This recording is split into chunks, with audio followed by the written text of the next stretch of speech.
I'm going to retweet that we're going live. And I'm watching the channel switch over. That's excellent. All right. Hello, everyone, and welcome to This Space for Rent, an RPG set in the Space Casey setting, powered by Bulldogs from Galileo Games. I am Christiana Ellis, the Game Master, and our players, Spence. Hello. Lee.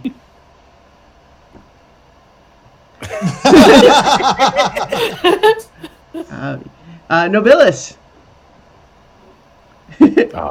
And Mark. And so, for anyone listening to hypothetical future audio or just not looking at the screen, we had a variety of alien waves going on. Noises, I guess, from now on. Right. I have to remember, this is also going to be an audio podcast. Hello, audio people. We exist. We are real. As a brief statement on that, what I've decided is that unlike my other, the So Many Levels D&D campaign, where I made a regular habit of posting just the raw audio as a podcast, roughly in sequence with the video episodes, what I think I'm going to try as an experiment for this is posting edited versions as an audio podcast. But because the editing takes a long time, that's not going to stay in phase with the video. It's going to be posted out like in 1 hour chunks approximately. Nice. And that'll be over a period of time. So if you're looking for audio only because you don't like video, you're probably not hearing this until episode 9 or whatever when we get to this point. Unless it gets edited out, in which case no one will hear it at all. Yeah, no one will hear it at all. But I so guess now we have to every hour on the hour. Somebody has to say something dramatic. So that's when you can. Well, so setting an alarm for 8 p.m. It's funny you say that because I am very much taking some inspiration for some format stuff from the campaign podcast from the One Shot Network, which ran for a long time a Star Wars campaign and now are onto a new thing. But they were in practice regularly of hitting some point that felt like an obvious sort of highlight cliffhanger type thing and then having them just sort of say, end of episode! Dun, dun, dun. And I am able to watch the chat today, so hello! I have to look over there to do it, though, so just if anyone's wondering, like if I'm keeping my eye on you guys in the chat. I have you too, right here. I see the chat with one of my auxiliary eyes. You have eyes? It's exhilarating. So, if you are just joining us and did not see the last session, or if you just need a refresher, this is a story about the crew of the Juggernaut, which is an enormous cargo ship that used to be a generation ship. And it is implausibly large to the point where there are huge sections of it where nobody's even really sure what's there. And it is big enough to have a full-sized space station half in their cargo hold being delivered. But this ship kind of a money sink, so it's always up to all sorts of other money-making endeavors on its journey through the stars, and thus our title, This Space for Rent. Our crew, we have, how about this? Last week, we visualized an entire TV show opening credits sequence. But it is a regular practice for TV shows to have a full-length credit sequence and then a compressed, abbreviated one. And so I think what we'll have in this is the compressed, abbreviated one, and so we have the music swelling, we see the cool little shuttle, we see the huge cargo ship, and then we're going to get a brief clip of each character kind of doing their thing. And so, what is Patch's clip? She's got a patient on her medical bed, and she's shaking a syringe at them. And so, remind everyone what Patches looks like. Patches is a 3.5 foot tall bear with pale fur and brown patches on the ears and the paws, and wearing like a bandolier of vials, and looks not at all threatening. Looks actually viciously adorable. That should be an aspect. Viciously adorable. Yeah. I think if you combine some of my aspects, you get viciously adorable. Yeah. And then we cut to Shem. And Shem is sneaking down a darkened corridor. It's not it's perfectly dry. There's no like really ambiance. It's just dark, and she's got a glow rod in one hand and her claws extended in the other, and she's just kind of looking around a corner, and then her eyes light up and she dashes down. And remind us what Shem looks like.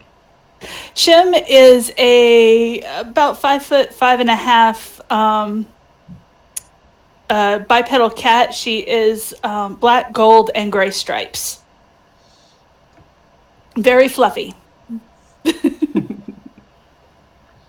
All right, and then we cut over to Rick Monroe. Rick is a average build, slightly doughy, blonde Kansas farm boy, and we see him dressed in his civvies, pair of blue jeans, a t-shirt, denim jacket, holding ordinary playing cards, human playing cards, and around the table with him are 3 other aliens of completely bizarre physiognomy. One's an insectoid with multiple arms and legs. One of them's some kind of reptilian creature with things.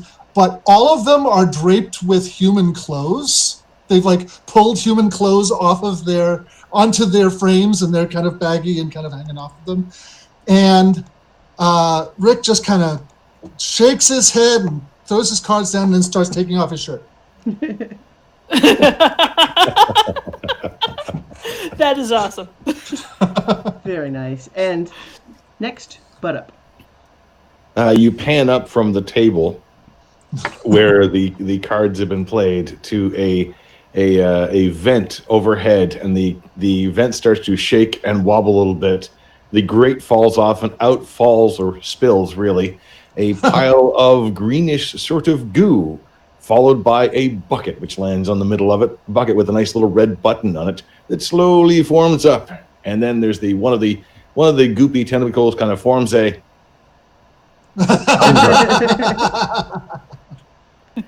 Very nice. I am going to start some music tracks from the tabletop audio functionality in Roll20, but I'll confess that I did not preview these ahead of time. So I'm going to guess at some by the titles. So I will occasionally perhaps fiddle with those a little bit, but also certainly if you listening at home think that it's too loud or has some other problem, please do let me know. I seriously hope that it's sort of a semi-random collection of emotional tracks, and at one point we can just react to the backing track. Oh, look, a romance scene suddenly. All right. Okay, let's see. I think we got something subtle coming in. Now I'm not suggesting anything right now.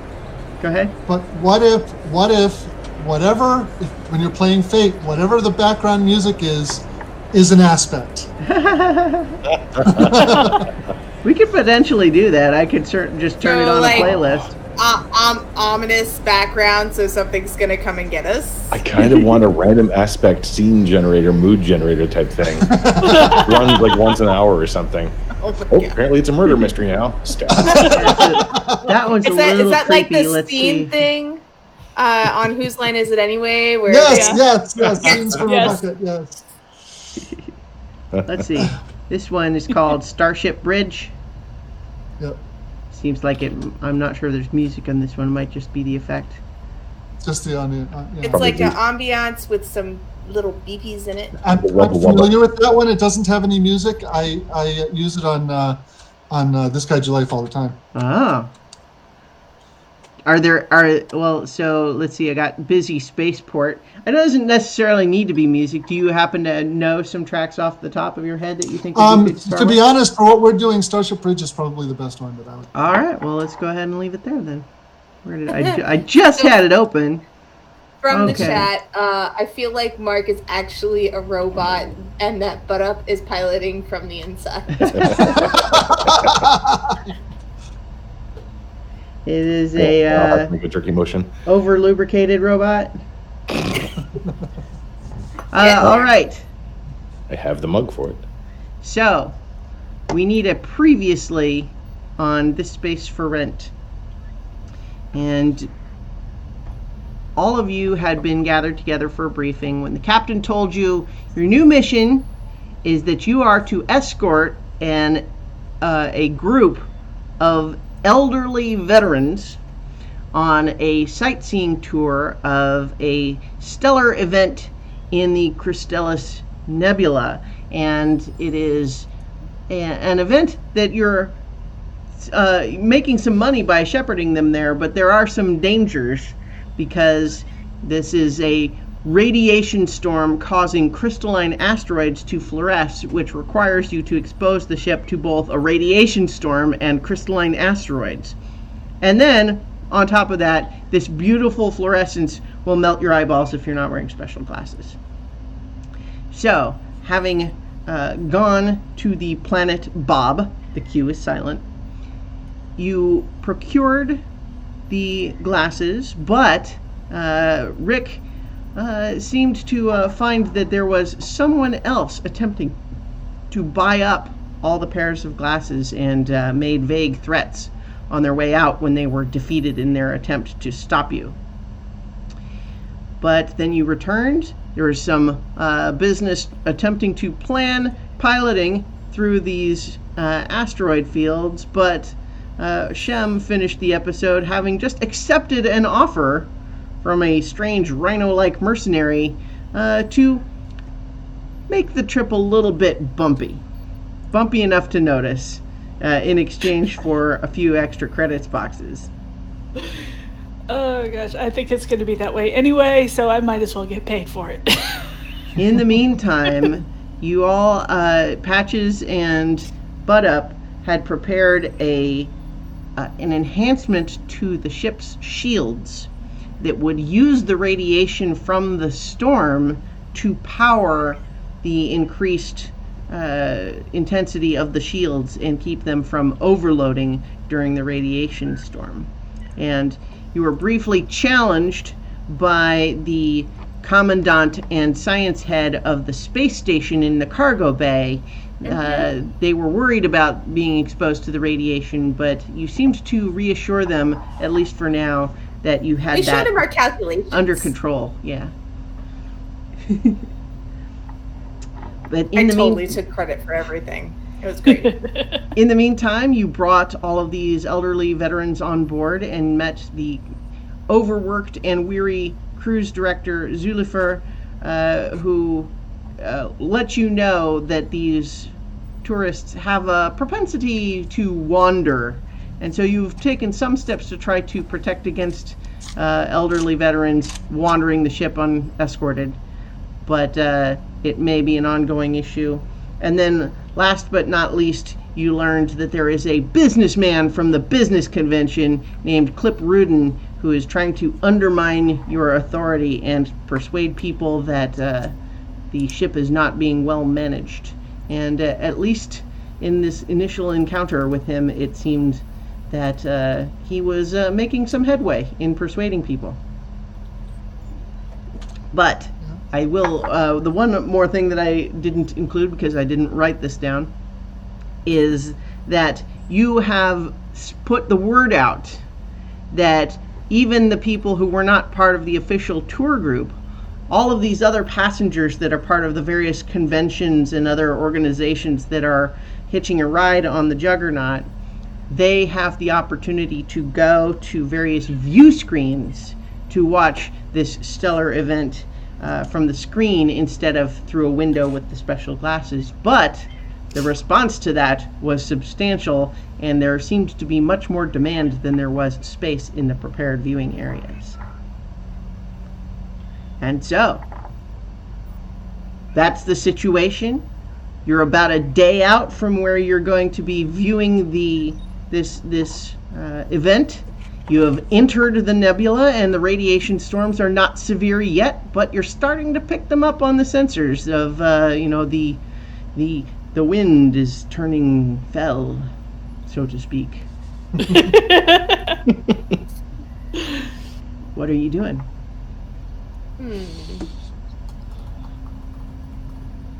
Well, Rick is trying to help out the nice lady from the cruise director there, or at least he's pretty sure she's a lady. McKenna never tell. Yeah. Basically just trying to stay on top of where all our guests are, and that they are where they're supposed to be, and going and retrieving the ones that might be wandering off. Mm-hmm. So he could be in the middle of one of those attempts. Is anyone helping with that? No. Patches is absolutely not helping with anything interpersonal ever again. I'll help Rick. He needs it. He's only a little thing after all. Yeah, you go help the poor little human. It's fine. Besides, he's wearing a cousin of mine, and I'm really concerned about my cousin. Right. So I think you had just checked on all of these folks not half an hour ago, and everything seemed to be fine. They were watching some sort of entertainment that seemed to be, as far as you could tell, just pictures of flowers kind of bobbing in the wind without any other sort of motion or activity in the video. Zulifer insisted that it relaxes them. But then you step out just for a moment, and when you return, the entire room is in an uproar. It's in chaos, and one side is insisting this whole ship is just a conspiracy to take us and put us into mining colonies, and it's obvious the color on the walls is the enemy. So what are the two sides of this war? Because we established that these veterans are on opposite sides in the war. What are the two sides? And what was the war about?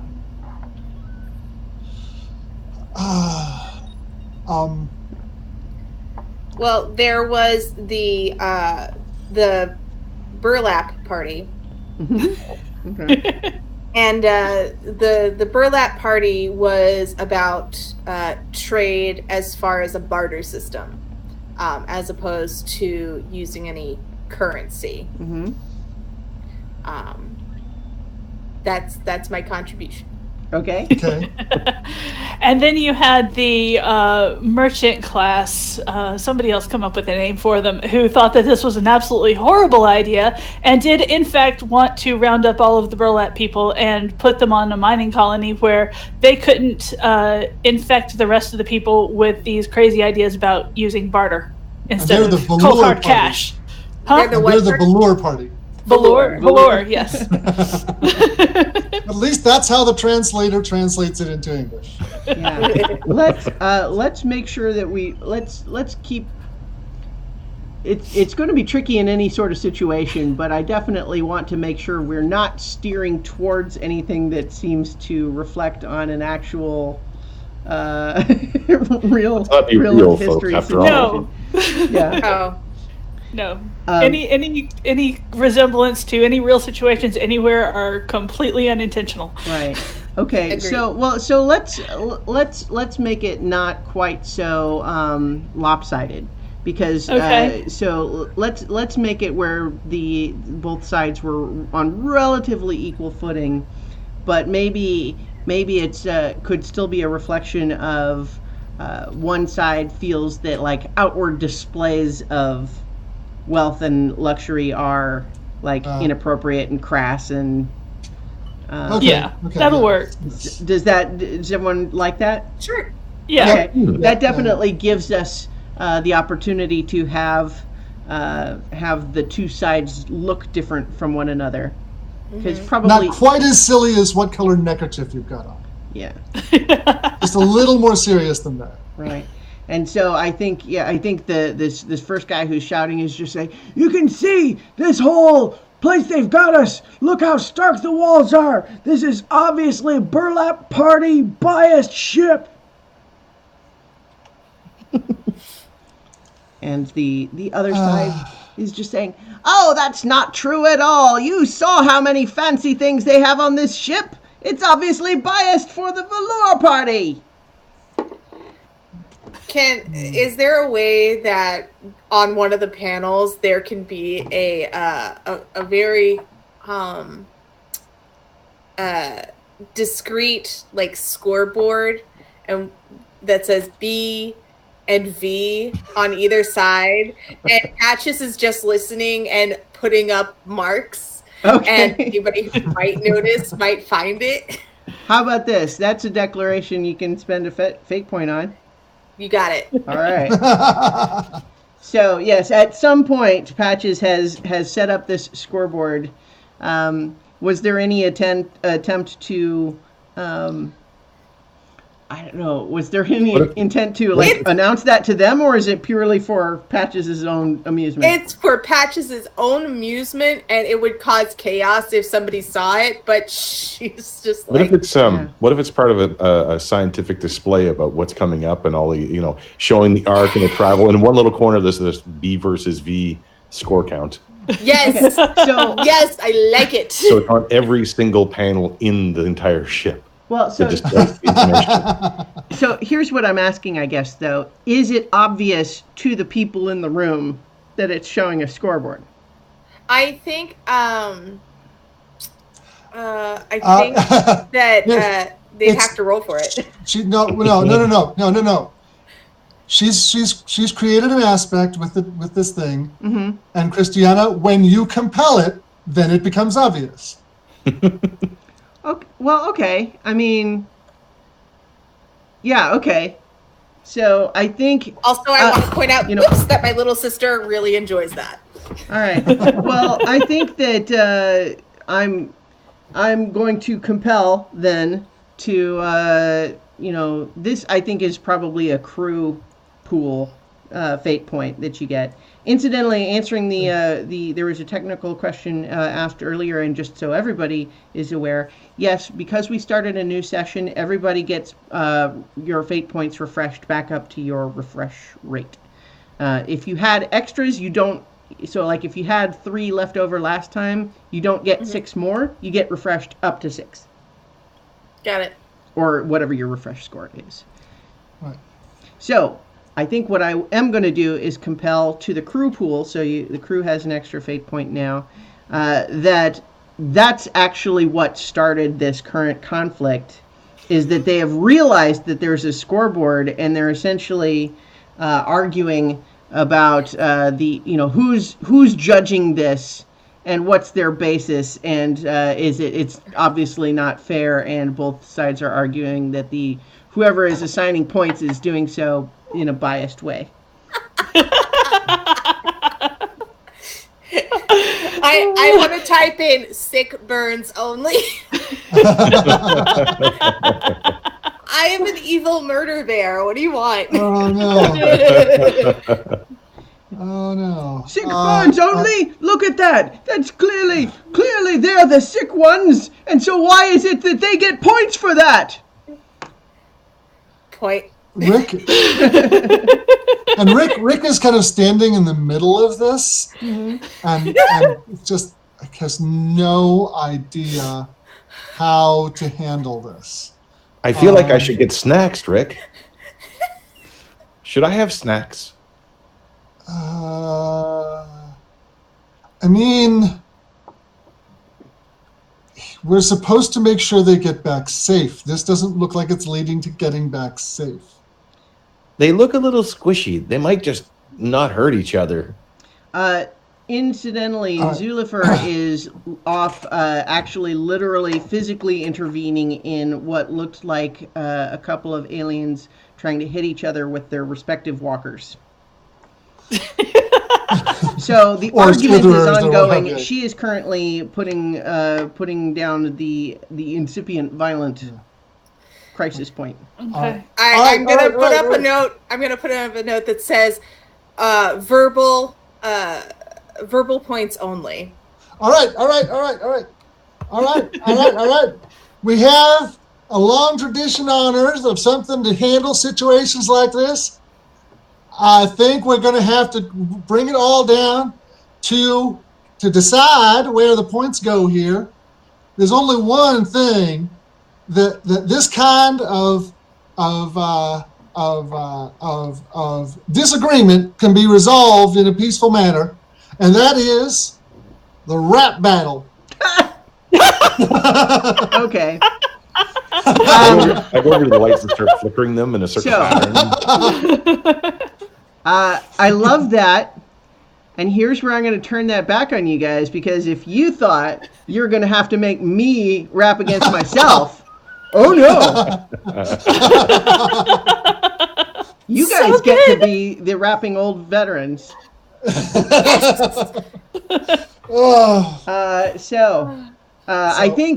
I think that you have so taken them aback by this suggestion that there is actually briefly calm as they're all kind of absorbing this. Like, we've never tried to settle our differences with a rap battle before.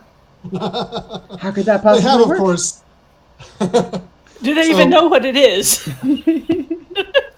All right, so I think, but we're going to have to demonstrate what a rap battle actually looks like in order to get them to see how it all works.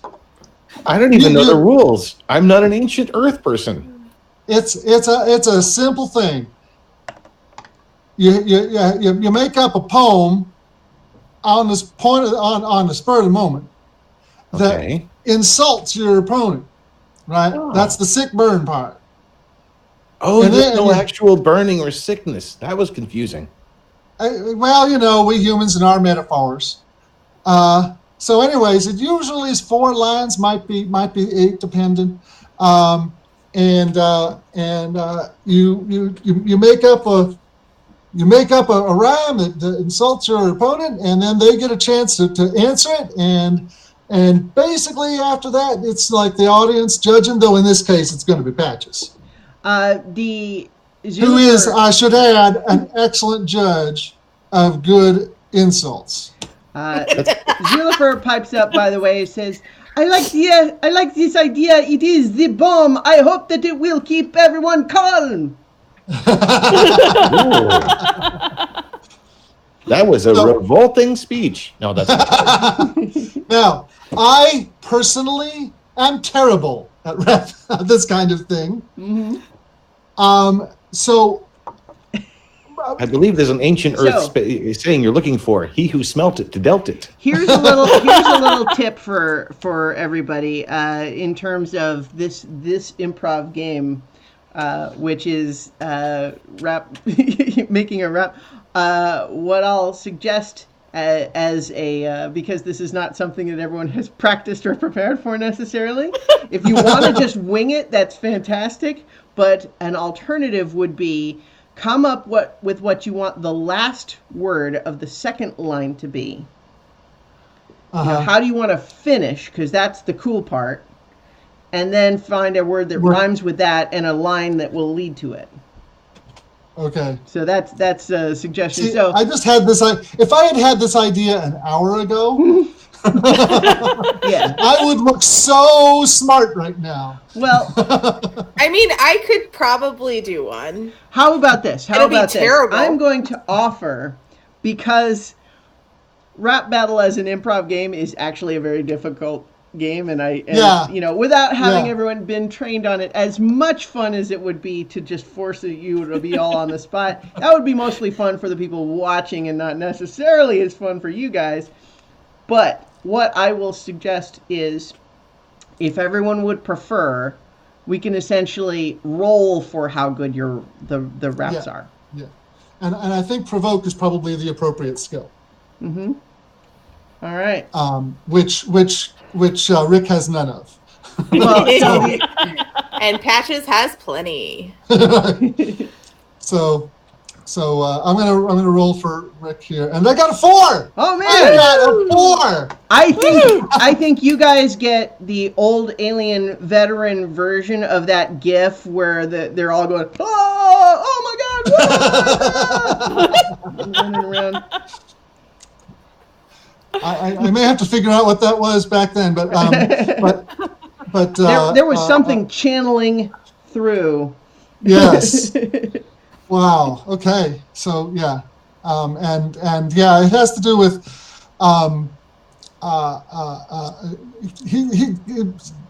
Rick is going to go after the bucket. He's going to basically, the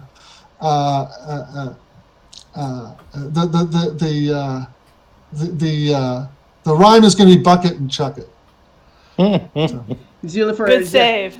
You need some help? You need flashcards? When you're doing Rap Battle, it's not that hard. Hey. So, what up? Yeah, I'm writing. I did once play a character who did nothing but poetry for his bard spells for an entire 24-hour game. So I'm maybe able to pull this off. That's fantastic. It's not going to be fast, that's for sure. I got one actually from the point of view of Velour talking to Burlap, actually.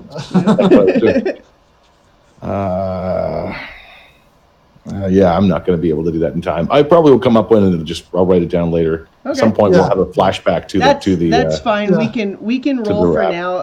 I think that's something that we definitely want to make sure everyone is aware of as a possibility. There is that sometimes what we can say is, because rolls are meant to indicate how well something goes, regardless. Sometimes you might have a character who's good at something in a way that you or yourself are not good at, and so we can sometimes just say, instead of you having to come up on the spot with what was saying, you can roll for it instead, and it doesn't have to be an on the spot thing. Yeah. But I like to encourage on the spot when you feel like you're up to it. Yeah. But so in any event, I think that with that 4 and Zulifer's help, because she is definitely on board with trying anything that's going to distract them from their current conflict. Yes. So can I roll a thing? Mm-hmm. So do you hear Patches come over the PA? Patches is gonna do a doon doon. The points don't matter. It's only a game. Your walkers are hardly a match for the Canes. Burlap or Velour, who really cares? Y'all got too much time on your hands, not bears. All right, let's try this. I may be nothing simply more than multiple cells all dancing. Let me try this again. I got to get the beat down. gotta get in a beat here. There's none of syllables in this thing here. Let's see. All right. Okay, I may be nothing but simply more than multiple cells all dancing a score, but at least my species isn't simplified with only 2 limbs on either side. Whoa, that's pretty good. Nice. All right. Oh my God, that's amazing. Okay. I'm just going to rule that you have persuaded that these folks, both sides, that this is an acceptable new battleground for them to express their fashion hatred for the sensibilities of the other side. And so they immediately start lining up into different, different sides. And Zulifer becomes the MC, and they're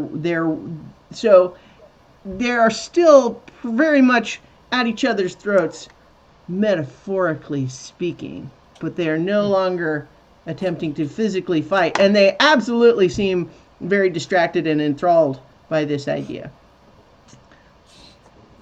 and giving everybody who wants to have a chance to get up and do that, and having Patches up there, scoring points when one of them does particularly well. Yeah. Especially if she can arrange to, actually be fair about it. You gotta have style. You gotta look fleek. That burlap look is so last week. I sense a theme. Let's see. Okay. Burlap tells us, no, can't show my wealth for all to know. Well, one can't show what one don't got, so close your orifice, you filthy pot. Ooh. There you go. Whoa. Very nice. I like it. So, I think that you have. I'm getting messenger from my sister who's like, oh my god, this is fantastic. Yay, audience response. Very nice. Shem is listening to this over comms and just praying that she's not being heard. She's like curled up on the floor, and on the bridge, just laughing her ass off. Very nice. Okay, so I think while that's going on, you do now that they're all sort of calmed and working on this. I think you do account though, Rick, and you are kind of just making sure. Have we got everybody? And you realize you count 96. Well, better get going. They seem to be okay for the moment, so back out to the corridors looking for my missing guests. I'm spinning my bucket around. Woo! Alright. But come with me. We gotta find the we gotta find the rest of these guests here. Some of them run off again. But it's so much. Wait, how many run off? Are you sure you can count? You've had problems with that in the past. I have. No, I haven't. If you start insulting my accounting skills, I will get angry. You tried to count my tentacles once, and you kept coming up with a different number. It's because there was a different number every time I counted them. All right. See, you just can't count on it. Yeah, well, these people don't just go disappearing either. So I crawl up Rick's leg and kind of sit on his shoulder. All right, let's go. Vamos, alius. Hey, cuz. All right. So, wave with the vest. So I mean, this is a big ship. So how are you attempting to track down? Instead of like trying to search, I'm actually going to see if I can try to track.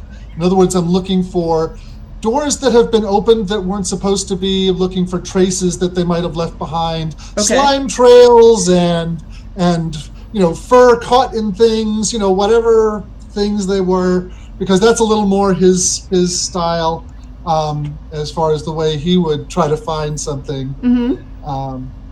So yeah, he's trying to track them. Okay. And he might also ask Bud Up to check the computers, the ship's logs for information about doors that are open and shouldn't be, and that kind of thing. Mm-hmm. Sure, this would be so much easier if everybody just left a slime trail behind. Don't you think? Yeah, speaking of which, with boots or something. So I think tracking in that way was really a survival role. Yeah, that is correct. So, and wow, And that is a 4. Yeah, I think that you do find that as you've made your way through some of the various nearby hallways, you find on the floor some spots where there's various tennis shoe and scuffs that look like people have done some stretches in calisthenics. Aha. And then you turn up and you follow that direction and you find another hallway where you find what looks like a sweatband, which has fallen to the wayside. They've lost a piece. Is that supposed to fall off? Are they molting? Impossible to tell. Let's keep looking. So we're looking for exercising old folks. Listen for the sound of wheezing. All right. So as with that survival roll, I think you do eventually track down these hall walking grannies that are they're not going super fast. They're doing their pretty so these are a variety of alien physiologies, but they're essentially doing the equivalent of a power walk for their respective alien forms. Limbs moving around that probably don't necessarily need to in order to locomote. Yes. And yes, and quite like dramatically and quite possibly in rhythm as well. I'm imagining that Rick or Buttock falls down to the floor and goes to midst of a chase, and there's the dramatic chase shots of the grannies moving and Buttock moving and the grannies moving, and it seems like a huge fast-paced chase, and then Rick just sort of strolling and passing them both. I'm almost there. Chariots of Fire playing in the background. Yeah, exactly. What? I found this on Rick's playlist. It's annoying and I love it. So what you find though when you catch up is that there are 3 of them, and they're plugging along, they're doing their thing and chatting up a storm, gossip. Oh, I just can't believe that Evelyn thinks that it's acceptable to wear that sort of hat this season. It's just ridiculous. I think those feathers are completely out of style. I think feathers are always out of style because they kind of stick a lot to things. I tried wearing them once. In his style of handling this sort of thing, Rick is just going to power walk along with them.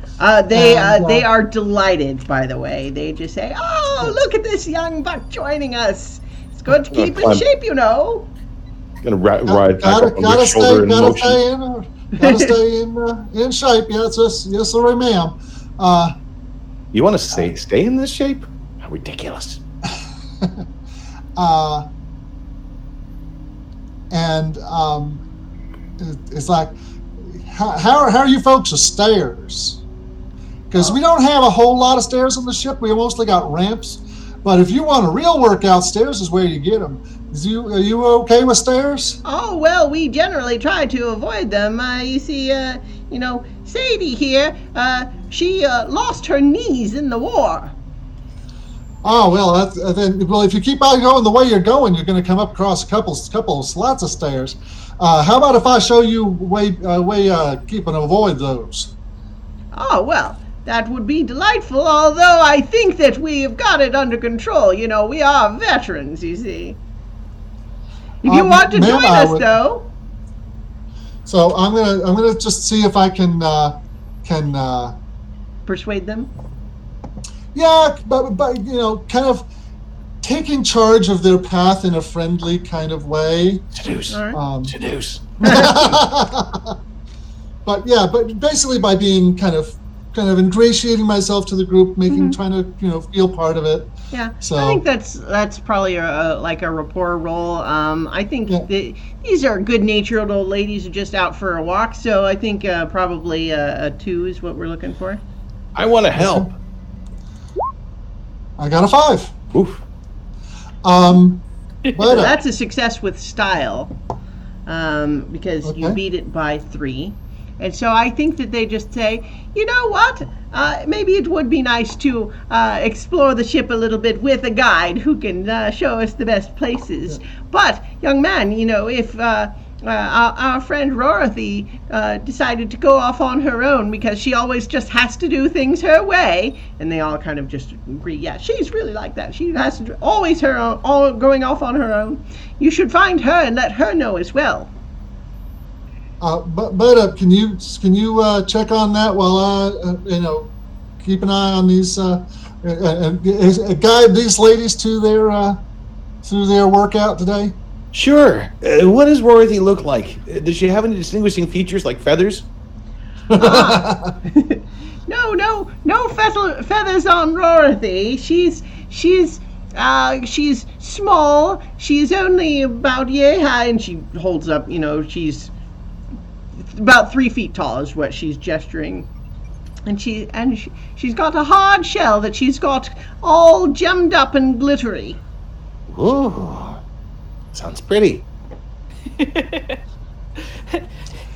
So, Beta, you go on and backtrack us here and see where she might have left the trail. Okay. Start heading in that direction. All right. Slowly. All right. So I think with Rick's assistance, the other 3 old ladies are happy to follow you on whatever route you take them. And I'm basically going to kind of guide keep an eye on their endurance, and when they look like they're starting to slow down, then steer back towards the main group so that they run. They're done with their workout just at the time when we get back to the others. So. Okay, I think you find that they've got more endurance than you might have given them credit for initially, but otherwise that goes without issue. But Butt Up, how are you? Butt Up, how are you attempting to find the last of these little lost sheep? Well, I start moving very quickly, and about 5 feet later, go, this is taking a while.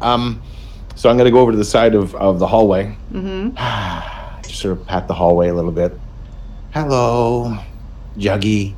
It's been a little while since we really talked, and we're alone now. I need your help. And I'm going to use systems to try to basically trace the path back from the viewing room all the way back to the ships where they came in. Okay. And then start plotting it where she might have gone. I don't know if we have sensors internally, but I'll try those too if I can. Well, so I think the nature of the ship is such that there are sensors in various places, but it's so big and it's kind of scattershot and it's been upgraded a lot that it's not always trivial to find the sensors that are going to tell you exactly what you need to know in any given place. But let's go ahead and make this a systems roll targeting 4. Okay. Juggy just needs a little convincing. It's fine. We're fine. We'll do fine. We're doing really fine. Holy crap. So, nice. Very nice. So I think what you find is that you are able to trace where she set off on a different hallway than the others, and you're able to kind of follow her path, and you see that she was moving pretty consistently at a constant rate for a while, but she has been in one place for the last 15 minutes or so. And as a boost for your success with style, you realize that it's not actually too far away from where you're storing the excess radiation from your shield improvement. Oh, that's probably pretty toasty. All right. I climb into a vent and start heading that direction, trying to make shortcuts when I can. Okay, so you head in that direction, and it's not that. Excuse me, it's not that far away because, of course, we're just talking about the the power walking speed of a little 3-foot old lady. But you make your way in that direction, and as you come across the hallway here, you don't see her where you were expecting at first, but then you hear just a little bit of a and you look up and you see that there's apparently been some kind of a hull breach on the wall, and this little old lady has been sucked up, and her turtle-like shell is plugging the hole in the wall here. And so she does not seem to have noticed this at all, and she's just, her arms and legs are just kind of swinging, and she's just like, she's making great time, but she's just like suspended off the floor by this It's awesome. I will come through the grate, and then there's this clank, clank, clank. Oh, and with a one tentacle kind of reach open the grate so the bucket can come through. I forget sometimes. And then start to crawl across the wall and across the ceiling, and then over to where she is. Hello, are you Rorothy? Hello. Who's talking? Who is talking? I'm here to see you. And I can see you. She kind of squints. She squints at you, and you get the impression that she maybe doesn't see very well. She kind of peers at you and just says, "Timothy?" Close enough. What are you doing here? I'm on this cruise without you to get away from you. Oh, well, can't do that where you're sitting right now. See, I'm going to stride ahead. And it's like, very slowly across the wall. It's like, oh, you can't beat me. I'm making great time today. I feel like I'm walking on air. You look like you are, too. How big is the hull breach she seems to be stuck in? So the hole that she is stuck in, first of all, there's a couple things. One is that the wall here is not an immediate external wall, but you do hear the subtle sounds of whistling air suggesting that there is a vacuum on the other side. That's what's holding her in place there. Okay. So there technically shouldn't be vacuum on the other side right here. So that's Okay. a little weird. But otherwise, the hole itself in this wall is maybe about 1 foot in diameter. You know, Christiana, at the times like these, the problems like this, they really suck. Get out. This is the one game in which that should be expected from me. Oh, that's right. I forgot what game we're playing. Puns galore. Get in! So yes, I will make my way over to her, and kind of, I'll do so at my best pace, which is not really all that quick, but so tell me about Timothy. Is he handsome? Is she fun? Oh, well, you know, well, none of us are as beautiful or as handsome as we used to be, but I admit it does set my heart to flutter on occasion. Ooh, wait, you should probably see Patches for that. Who's Patches? Is Medical he the cruise care. director?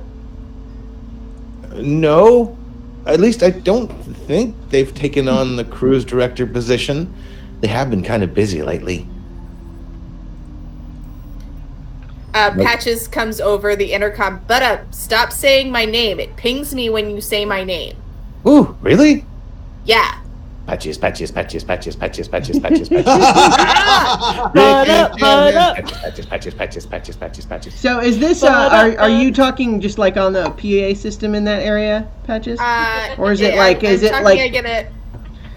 I get a system alert on my screen, Okay. and I'm going to That'd be declare awesome. that as a thing that happens and use a fate point. All right. Because I don't use it at fate points. No, I like that, but what I will, how about we modify it just a little bit that with or without their knowledge, each of your crew members is wearing a little comm device that's what's doing that for you. It's not just universal through the ship. It's built into my bucket. Okay. Where are you? I'm going after Granny. What? Who's that? Who's talking? I'm Patches. I'm the ship's medic. She has a fluttering heart. It could be bad. A fluttering heart? Like it beats? Oh, nonsense! My heart is in the best shape it's ever been, thanks to walking. She's suffering from something called Timothy. I'm not sure what that is. That's a name. That's a name of a person. Typically a male person. If you can call him that. So is it when you get packages, you're happy to see Timothy because he's a male person? Anyway, what is going on? Like, why are you... What's happening? Well, Rorothy here decided to go for a run. And she found a whole problem. Whole problem. Like WHOLE or HOLE? I think it translates both ways. Okay. Well, what kind of whole problem? It's okay. It's just sort of a hole that's probably through the hulls. All of them. Can't we, like, modify some of the shielding so that the vacuum isn't there and, like, temporary fix until we have things? You have a plan. Almost there. Is it a functional? Is it a functional plan? It will be if it works. Are you going to get sucked into space? I can't handle Rick if you're gone. Okay. I'm sure you can. He's only a child. Just make sure he's steered in the right direction and doesn't eat anything he shouldn't. No. You saw how bad the interpersonal thing worked. So don't do anything that's going to get you sucked out of the ship. But I've never been outside. Yeah, no, don't. It's terrible. You will cease to exist. That's not true. You will take on solid form and you will not be able to go back to your liquid state. Okay, that kind of sucks. Yeah. All right, I think with that, we're going to actually cut back up to the bridge. What are you up to right now, Shem? I think I'm having a conversation with the captain. Okay. Because I was on the bridge, I was confronted on the bridge. I have to assume that the captain is trying to talk me out of accepting this deal, this payment to make the ride bumpy. Well, because here's the question. The captain has not said anything about it.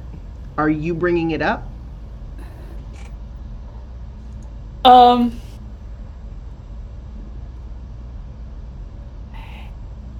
mean, you were totally allowed to. That is the thing that you absolutely can do. You do have 2.5 credits boxes in your account currently. Yeah.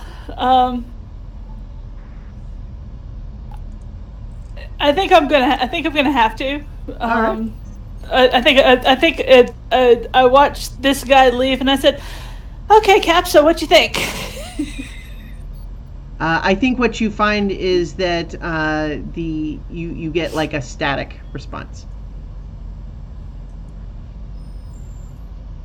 Okay, so you weren't watching that. Awesome, my money.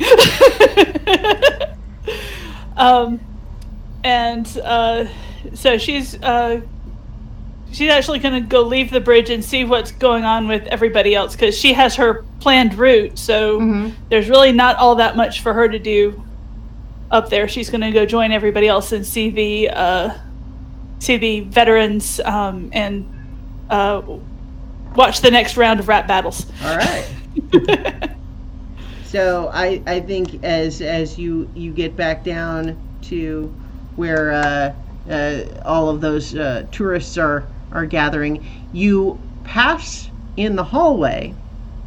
Someone has put up a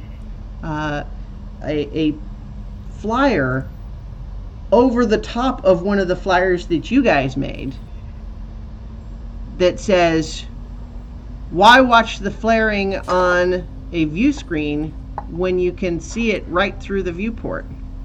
Come to this, station address, and for half a credits box instead of 1/4, which is what you guys were charging, see it for real.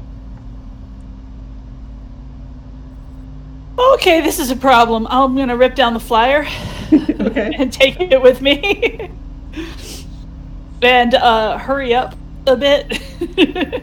All right. So I think you get back to the area where the various veteran tourists were hanging out, and they are way into these rap battles. They're very much enjoying themselves. They're having a lot of fun together, and their animosity is turning to a little bit more of like a friendly trash talking competition instead of just outright malice. So I think as you arrive, though, Rick is just coming back with a trio of little old alien ladies in athletic gear. And I'm just gonna roll my own physique score because I figured I want to know how well he did compared to them. Okay, yeah. So I got a 2, so I figure I kept up with them fairly well. I think what you find is that you expected it to be trivially easy, but they despite their appearances, they're not super fast, but they've got endurance. And Rick's respect. All right. So I think you return to you deposit them in with their fellow elders, olds, their fellow olds. Yes. Just in time to see Shem show up with a strange flyer in her paw, partially impaled on her claws, and I'm gonna kind of grab Rick off to the side, nod to the ladies, and kind of pull him away. And just shove the flyer under his nose and think we got a problem. Well, that doesn't look like it's going to be that much problem. I mean, that part of the ship there, there ain't viewports like everywhere, right? Generation ship don't lead that many windows. So what we can do is just when we're in that section of space, just pilot the old tiger shark up in front of it and block off the viewpoints. And who's going to do the piloting for that? Well, you're an awesome pilot. And I'm going to pilot both the Juggernaut and the tiger shark at the same time. I hadn't thought of that. Yeah. So, only think, can we just, does anybody have a bucket of paint and we can just paint over the viewport thing? I will volunteer to suit up and paint windows. If you start off like the first layer, you put some white dots on it, and then the second layer put a good old layer of black on it. Then whoever it was who set up this whole thing is going to look like an idiot because it just is some stupid star field painted on a piece of glass, and it ain't no viewport after all. I think that would work really well, but somebody has to go outside to do that. Like I said, I would be willing to go outside and paint. Maybe Butt can help me out or something. But that sounds like a great idea. I have to get back to the old folks because it's. Where is Butt Up? Last I saw, he was looking for one of the other old folks who'd gone missing down in CQ sector. If you call him up on the box there, I bet he'd be able to tell you where he is. Okay. So do you guys all have like little Star Trek, style little communicator badge? What do they look like? What are these devices? I know Rick has his fancy collar one. Yeah. They look like a they kind of look like a rounded hill with one single peak in the middle, coming down to another point down here. Okay. So if you just use your ship finger there, you'd be able to get butt up on it there. Are you sure he isn't storing it in his bucket like he was last time? Might be, but he's pretty good about answering. I mean, when he hasn't Okay. slimed it up too bad. Okay, well, I'll go contact him, but contingency plans may be in order. And I'm going to say, but up. Hey, where are you? Where are you, dude? That's what I'm asking him. Closer. Almost there. She's really fast for someone who's not moving. Where are you in this ship? I think we've got a project. Another project? Oh, Yes. I've already got 2 on my list, but I'm sure I can squeeze you in. I can squeeze in anyone, and I can squeeze in anywhere. Yeah. I'm catching an old woman right now, but after that I'll be plugging a hole and then probably not going into outer space. But if Okay. you're not supposed to call her old. She's older than me. She's older than Rick. Are we sure that she's older than you? No. Okay. Anyway. You're only as old as you feel, young man. I feel tired. No, what I need to know is, do we have any paint? Oh, yeah. We've got a whole paint shop full of all kinds of paints. They're all green now, I think. At least that's what Okay, I can make do with green. It'll at least look like the hull. Make it a pretty picture. Okay, here's where are they? Sorry, brief intervention. Is the Juggernaut green?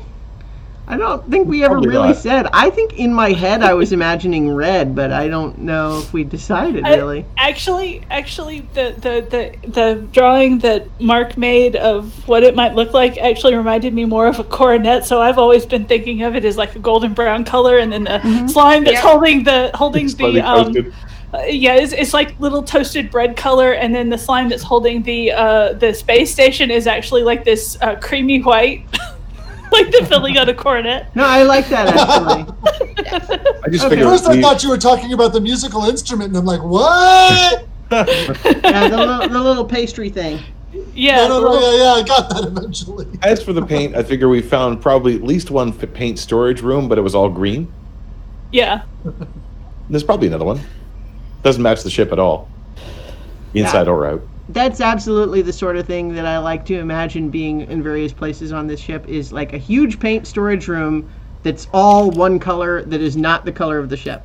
Yep, exactly. Okay, well, I will. It's not white or black, but I will, or the color of the ship, but I will make do. Awesome.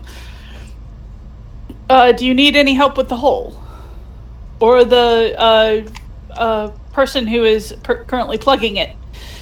I might need somebody to lead her back to the main space because I'm going to be busy. Okay, well, I'll do that, and then If the then lights I'll go flicker, with- then I've done something wrong. Just let you know. okay, If the ship explodes, I've really done something wrong. that's okay. If that would be it, bad. we're in the same bucket on that one. You're not in my bucket. Stay out of my bucket. I will steal your bucket. No! If you're nice, I'll let you come into my bucket. It'll be Okay. full, but we can do that. Okay, but right now, I'll come help you lead our passenger back to where she's supposed to be. Okay, just come down to the storage battery for the extra energy for the radiation. You'll probably glow for a while afterwards. That's okay. I'm fluffy. I can handle it. Oh yeah, I think everybody knows that fluffy fur is protection from radiation. No, it's Accurate. like really, really good in blacklight. Also accurate. Also, if you're really, really fluffy, you'll stick to walls. Yeah, If there's enough that is true. aesthetic thing. Yeah. All right, so Shem's going up to join Bud up there. Mm-hmm. Is anyone else coming to assist with that current situation? I have to judge the rap battle that's going on. Oh, yeah. So how's that going? It's going really good. They're like neck and neck. Yeah. Valor is moving slightly ahead, but they are also trying to bribe me. So, but they're bribing the scoreboard because they don't actually know it's me. Right. Yeah. But I am highly entertained, just chuckling, and I can probably see a compel of me sarcastic never if the captain wants to know why I'm cackling in my lab. Mm-hmm. I have another one from the captain's perspective. Okay.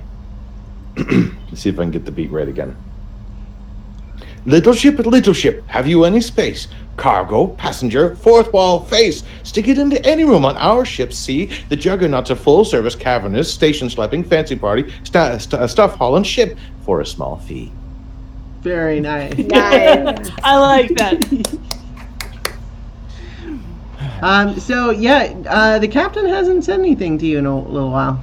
Has not seemed to bother you as you. Okay, I find that weird, and so I will try to raise him. Be like, Captain? Well, that's not good. Captain, are you reading me? Yeah. Can I curse? Static noise. Can I curse? Yeah, sure. Fuck nuggets. Well, you know what? I'm going to suggest as an alternative, let's come up with space cursing. Okay. Oh, splorg nuggets. So splorg is my new curse word.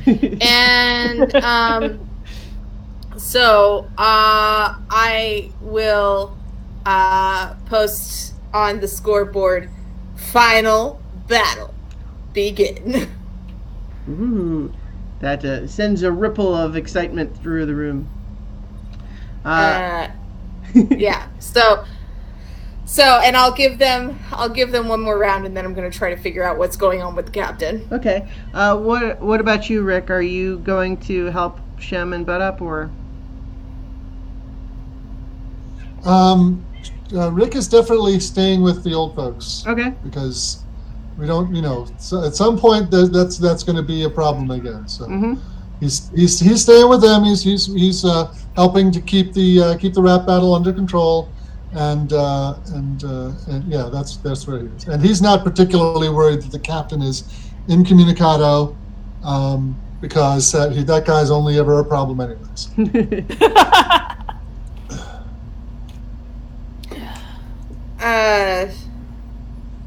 Okay, so I am going to hail my group and be like, hey, can any of you raise the captain? Because I can't. I'm getting static. Yeah, I couldn't in the bridge. Of course I can. He's my friend. I don't need to even think about it. Okay, Shem, you couldn't raise the captain. You got static and you didn't report it. He runs several vital functions on the ship. This is a problem. There are subroutines that will take care of that in a case of emergency. All right, well, I'm going to try to fix it. Because as much as I don't really want... why do I have lice? Damn it. Fur lice. Space lice. Not real life lice. Comment? Yes. All right. Yes, this was role-playing. It's okay. They're fate lice. They're fake space lice. I'm gonna try to fix it, and yeah, we'll see what happens. Don't lose any more old people, and don't get sucked out of the vacuum. Okay? Okay. Yeah, Rick. I was talking to you, Butt Up. I know. You're always talking. It's true. Rick needs to hear it. All right.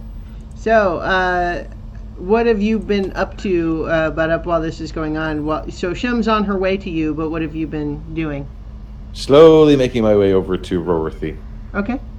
it's up to you when dramatically appropriate I catch up to Dorothy. Well, she's not going anywhere. I'd say you have reached her. She's I just move very she's slowly. stuck in the one spot. So you've reached her for sure.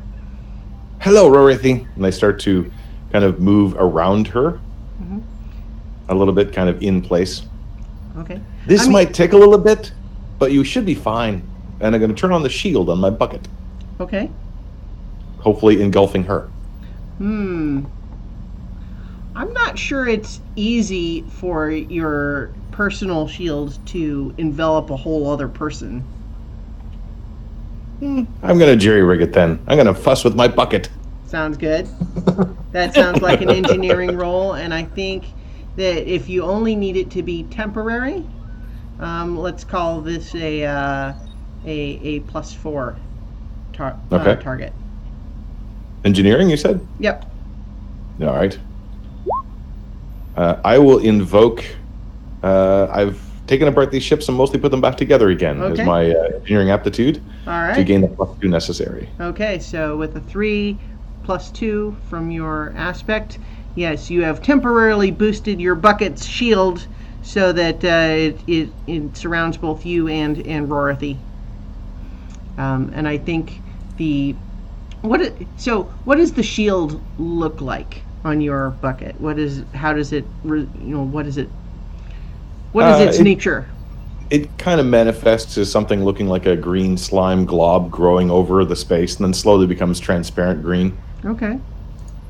So like someone has blown a big slime bubble, but then it fades exactly. to translucent. It's a snot bubble. It's a snot bubble.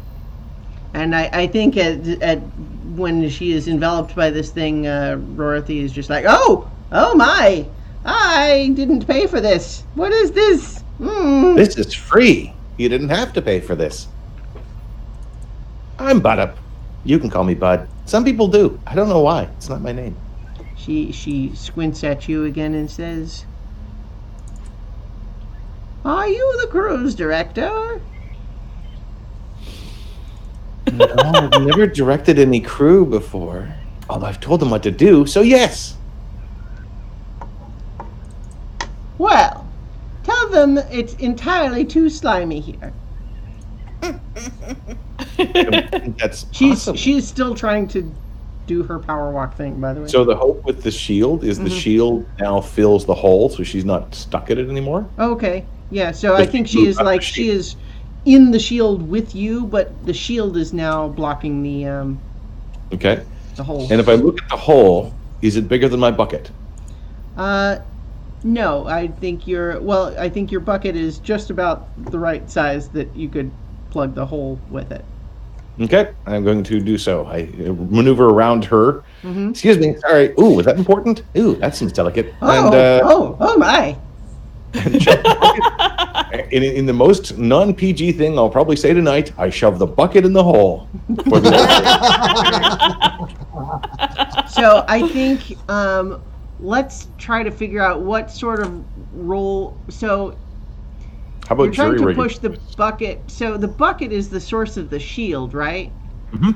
So It'll probably short out the shield in the end, but it'll probably short out the shield in the end. okay, so your intent is to essentially turn off the shield in the right place so that the bucket will then plug the hole.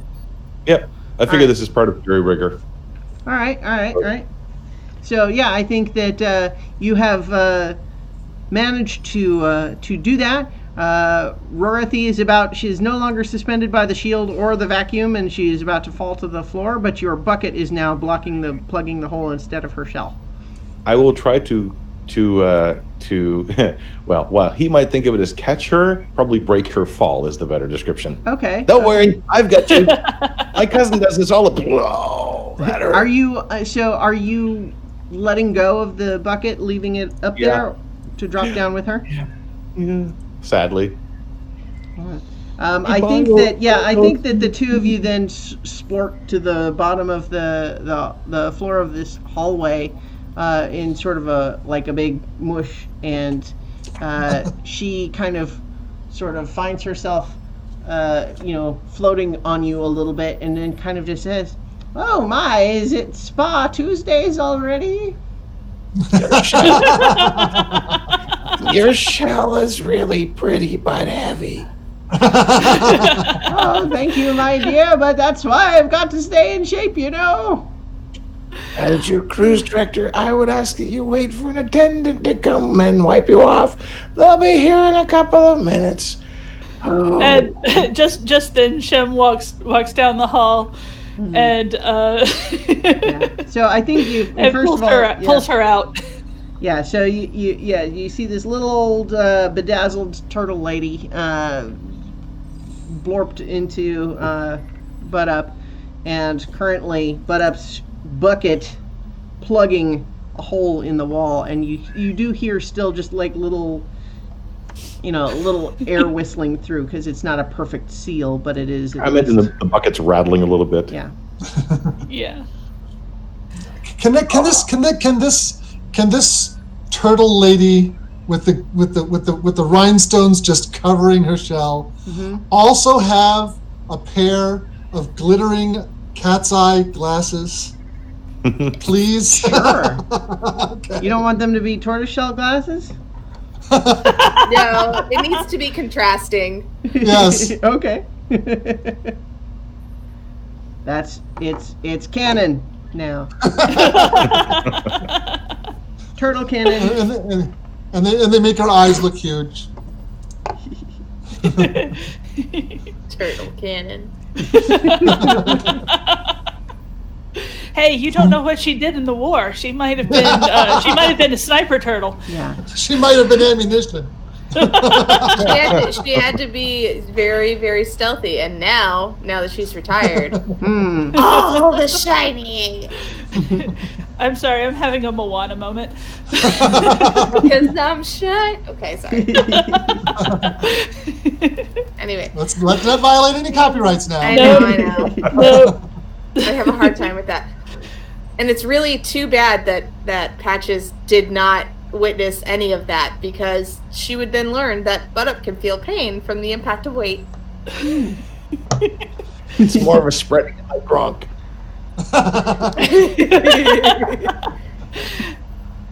All right. Okay. So you're helping this little old lady up. She definitely has Butt Up slime kind of all over her. Yeah. But she's just kind of she looks a little bit slippery. Yeah. I'm going to. I think she also peers at you as you help her up, and peers, squints at you, through these gigantic, thick glasses, and just, Timothy. And Shem is just holding her up, like this. Yeah, I like Like this. straight It's on like, form, what? no, ma'am. Let's go get you cleaned up, and then you can rejoin your party. It is Spa Tuesday. Yes. And then we've got a really, really nice floor show afterwards for you. But really, you don't want to stay covered in this stuff for too much longer, okay? You okay, bud? Yeah. All right. So are you Okay. carrying her back to the others then? Yeah. We're staring at each other, and I'm just kind of walking her down, trying not to get more slime on my fur than is reasonably possible. That's legit. All right. So how's the rap battle going? You declared the final battle. Who's winning? How are you going to decide who wins? Burlap or Velour? Whoever makes me snort. And I'm gonna say that that Burlap makes me snort with a really good hit on something about how the glitz and glamour only last as long as you're alive. Once you, but they fade like diamonds in the sky, or something like that. And that the faces of the velour made me snort, so Burlap wins. So yeah. So it ends up being a tie, and then I say, Thank you for playing. Next round of rap battles in 2 hours. All right. So what have you been up to, Rick, during all this? Are you just kind of watching everybody for stragglers? Yeah, Or? keeping an eye.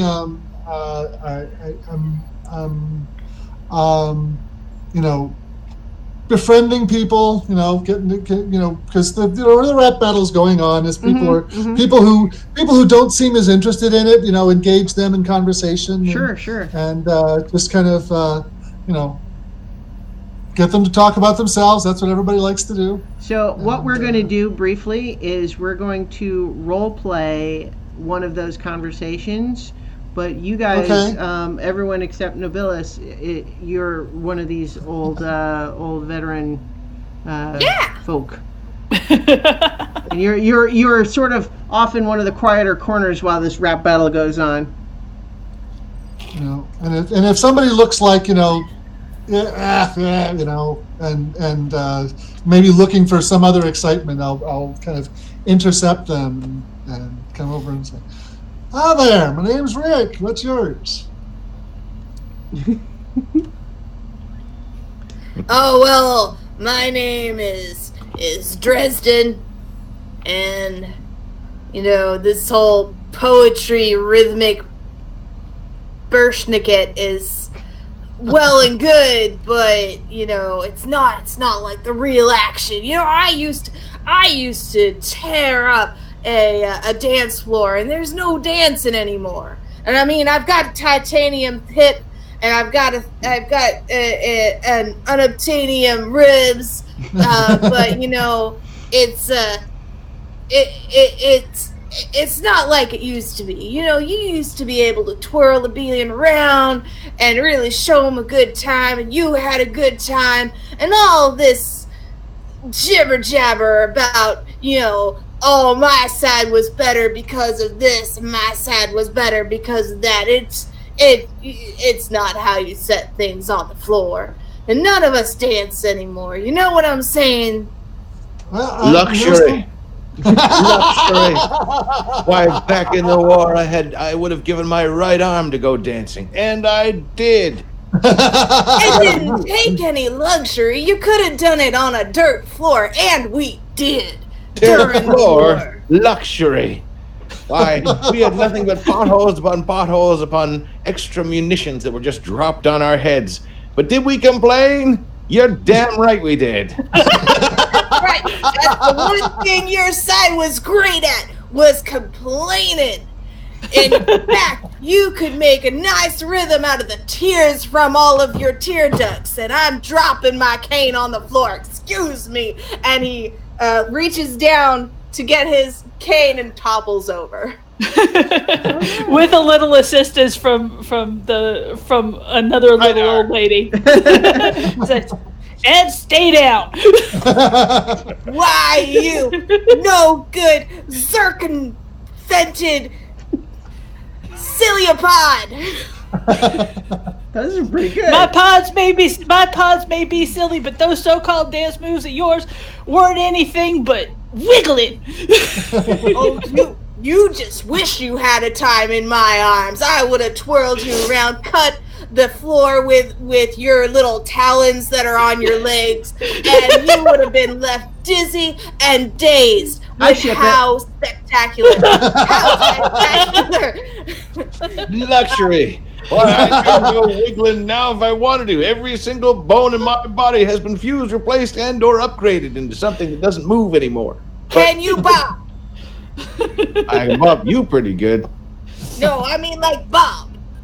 Oh, I've never met Bob, but the planet was okay. I mean, yes, but there's this thing where you move your center of your body up, and then you move the center of your body down, as appropriate to whatever gravity you're in. I had the center of my body removed for the war. He looks at it and is like, I got it. Is there a hole under your garments? Wouldn't you like to know? I would actually. That would be a sight to see. I thought I saw nearly everything. Don't be crass. No, I don't think that taking off clothes is an appropriate activity at this particular moment in time. Oh, Sonny boy, at our age, we've seen just about anything, but I would like to see a hole in the middle of this individual. If there is one that exists. Why? If I had my other cane, I'd put a hole in your middle. Don't you wish you could? So when is the clothes taking scheduled on the schedule then? Because you said it wasn't happening now. I mean, if we all want to go back to my cabin, that could be a possibility. We might be able to make some peace treaties or something. Oh, I get it. You want to step outside, huh? I'll show you what for. As soon as I can figure out how to get my arms to work in conjunction again. Well, here, if you lift and then push back and then down, ow, and then forward. Oh, that really hurt. Yeah, but now try to move it. Hey, that worked. That's not right. That's not right. Then I'm not supposed to do that. So in the chat, we have a suggestion that now if the crew dies, we have the new characters. I do think we need names for these three at this point. Spin-off characters. My character's name is Dresden. Mm-hmm. And he is a purple-haired, green-skinned dwarf-like figure.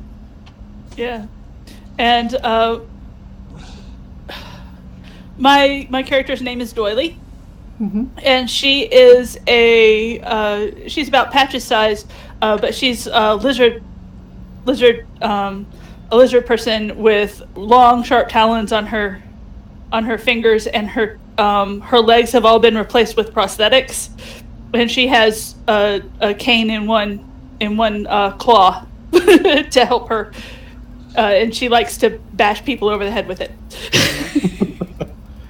Let's see. How about Wallifer? Wallifer has insectoid limbs grafted in place of the regular limbs that she was supposed to have, but gave them for the damn dancing. Very nice. During the war. During the war. Luxury! All right, so we may revisit Dresden, Doily, and Wallifer at some point. But for now, let's jump back up to Butt Up and the Bucket. So Shem has taken Rorothy back to the rest of the group. But what's the next step here? Well, I got to figure out how bad the hole is and if I can fix it. Seems like a good idea. I'll take a closer look at the hole. Hello, Bucket. It's been a long time.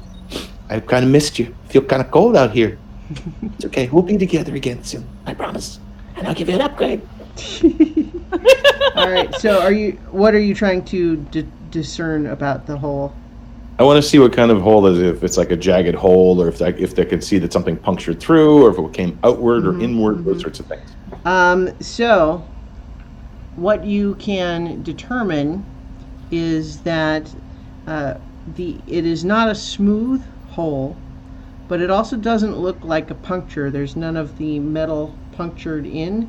If anything, it looks like a hole has been chewed through it. Chewed. What the hell is chewed? Rick.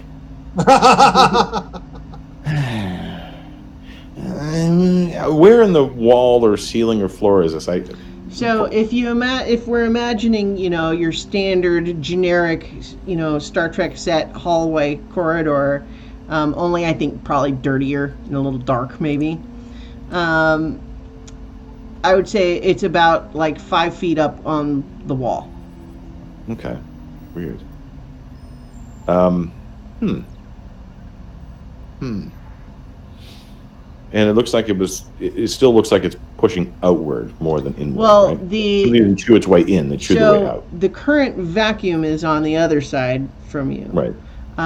but you can't completely discern the direction because there's not metal pushed inward or outward. It seems to have been chewed away.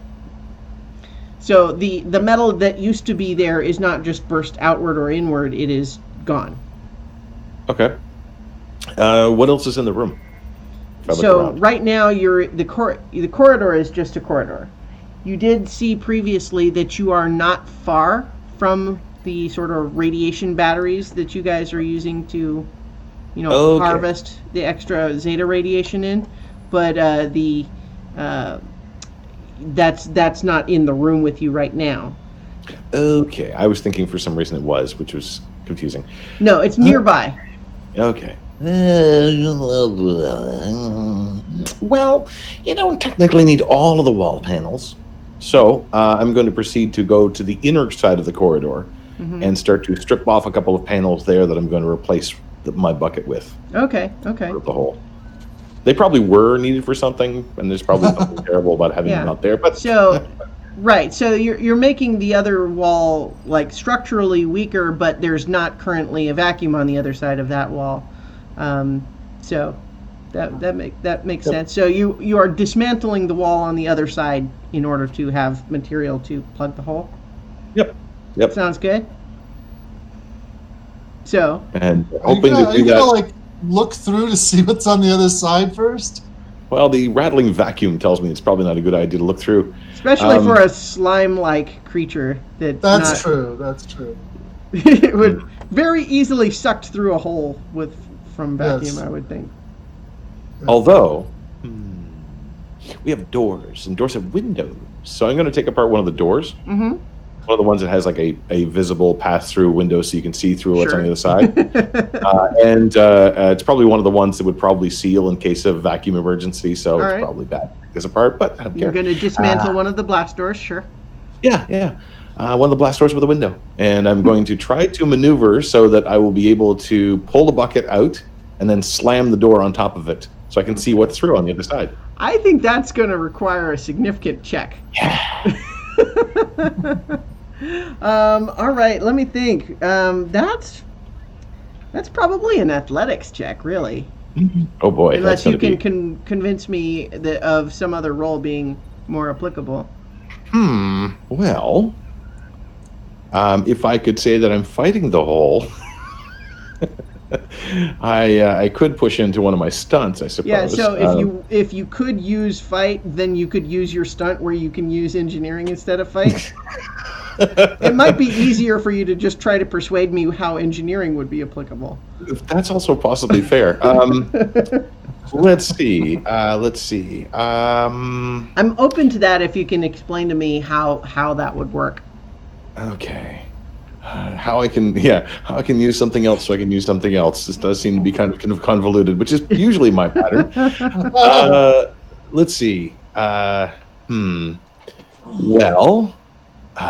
if I time it with the shield properly, then it would be like I'm deflecting a blow. So if I can make the door start to fall towards the wall, I can deflect it onto the hole and pull the bucket out. Is that close enough? So how about this is a slight tweak for that? Maybe you're trying to rig up some mechanism where you could yank the bucket away and have the door fall into where it was.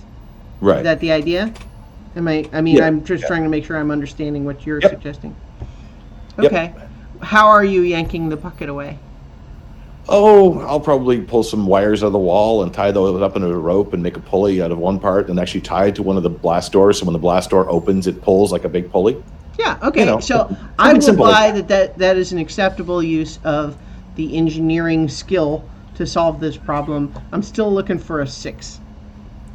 Okay. All right. Get it. All right. Okay, so that's a 3 for your roll. Yeah. It's not quite enough. So that was a terrible roll. So I'm going to let's see. Technically, it was a really good roll, just not high enough. Well, I have it's a minus. It's a -1. You rolled a -1. Yeah. How about it's really just shuffling around things around in my home. So how about the Juggernaut is my home? Mm-hmm. So this is all very familiar stuff, and I don't feel bad about tearing into the hall and tearing all the wires out. No, I'll fix those later anyway. Okay. So I'm going to spend a fate point to re-roll All right. with the Juggernaut is my home. This could go really badly. One reminder too is that you got the same roll. Sorry. One Yeah, reminder I was going to say is that there's always an option when you fail a roll that it doesn't necessarily mean you failed to do what you were trying to do. It could mean that you succeeded, but at a major cost of some kind. True. So I'm just making sure you know what your choices are. About this, can I concede? Concede that you describe what you mean. So you can choose in that you trying have failed to do it. Yes. And I have an idea, by the way, of how this can fail. Okay. So the notion I'm thinking is my crazy contraption kind of backfires. Mm-hmm. I end up getting hit by the rope, pummeled by the door, and slammed into my own bucket with the door over top of me so I can look out, but I can't move. Well, what I was actually going to suggest is that an example of a major consequence in this sort of setup, like if you're trying to overcome an obstacle. So fail means either you failed to do what you're trying to do, or you succeed at a serious cost. And the serious cost could be where did I have no. this? Serious cost could be like you could get a condition or a consequence, it could be a new source of opposition. And so, for example, you could take like a consequence to say like stretched thin or something like that. Like you managed to do it, but like it sort of stretched you out a little or something. I managed to get the bucket out of the way, underestimate the temperature difference. The door goes flying over. There's a small crack in the window that I made, and I'm frozen. Okay. Like the consequence frozen. Okay. So part of you is solid and you can't move it around? Yeah. Okay. I like that. I totally warned you. So what you have, so then you're accepting a mild consequence, which is frozen, and what that means is that if you, in order to get rid of that, it will be. So I can currently compel it against you when you try to do other things, and what you need is an appropriate check that would either be a +2 check for someone else or a +4 check for you to clear that consequence, and then it would clear in the next scene. That's the mechanics of it. But I love the idea that you managed to achieve it at the cost of like, part of you is frozen now at the moment. Sure. And do I see the outside universe? No. You do see the mechanical space, which is supposed to be what's on the other side of the wall, where just like it's like utility pipes and that sort of thing, and that's what's in that area. So it's not supposed to be space, but what you do see on the other side is another hole, and then another hole, and another hole through several different layers. I can see forever. The hallway is behind him, trashed from the work that he's been doing. Yeah. There's So I probably some think flickering what light. you see is that this, whatever has chewed through the wall, has done so through multiple layers. So there is space eventually, but it's like 35 feet away through several layers of material. That's probably not good. I wonder what did that. Do you have a name? And he's going to be there for a while because. Let's actually take this opportunity to have a quick 5-minute break for everyone. Sound good? Okay. Sure. Okay. All right. Yes. We'll after these messages, we'll be right back. Doodaloo.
All right.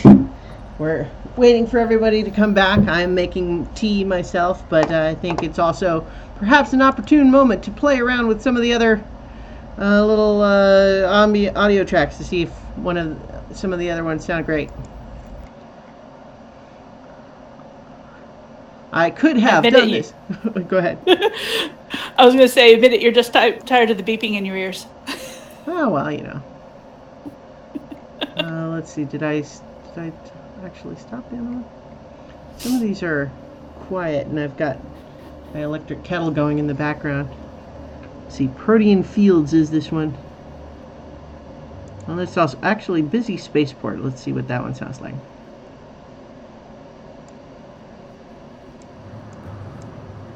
A lot of these are very ominous sounding rather than the sort of soaring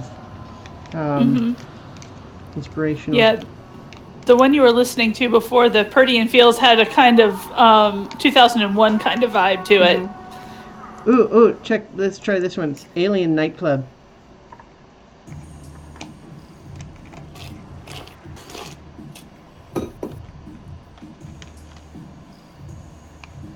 So It's kind of a I do want to chill remind people that I am supposed to check on the captain and see what's going on. I want to do a systems check.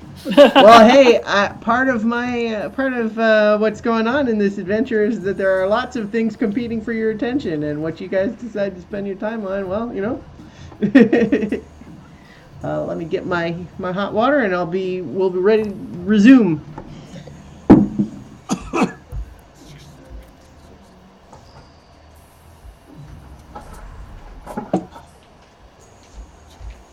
I did like playing the old flirty people. Oh, that was fun. This game is evolving into something really interesting and weird. And I love it. Weird. I love it. I think, Christiana, you just put your ears on, but I just said this game is evolving into something wonderful and weird, and it has all of these sort of mini game potentials, which I love. Yes. Well, one of the things I'm going to just repeat that I'm taking a lot of inspiration from the campaign podcast, which has many elements that I really like, and one of which is frequently having all of the players collaborate on not only world building detail, but sometimes playing the incidental NPCs, which I found enormous fun on that show, and it is proving to be pretty fun here.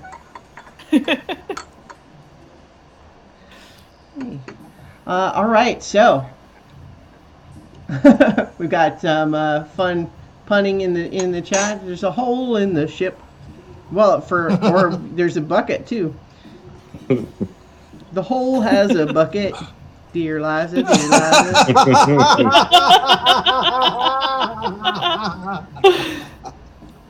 All right, so when last we left our crew, the bucket has been plugged into the hole, or rather, no, excuse me, the bucket has been removed from the hole.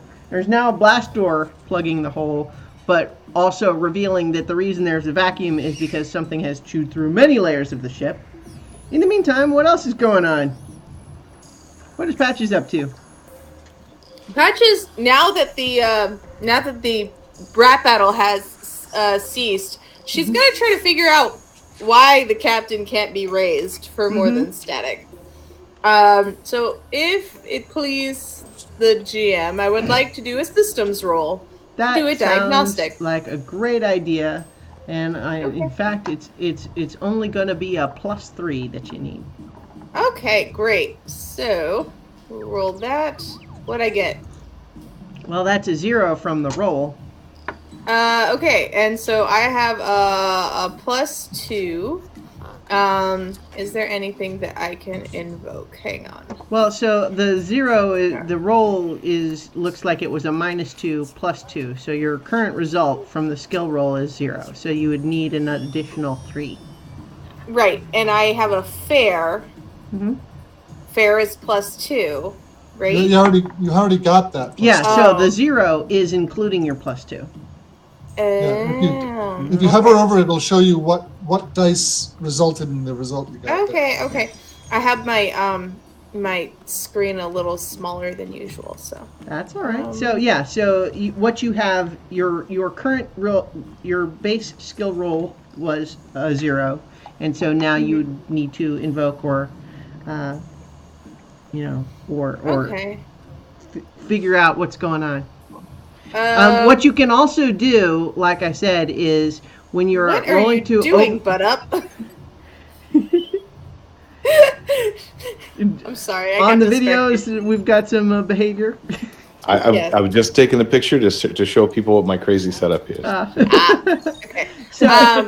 So I really don't have anything that I could do other than knowing that something is wrong. Okay. But I think I would then recall. So what your choices are when you fail a roll to overcome an obstacle like this is you can either not know what's going on, and you have not figured out what's going on, or you can find out what's going on at a serious cost.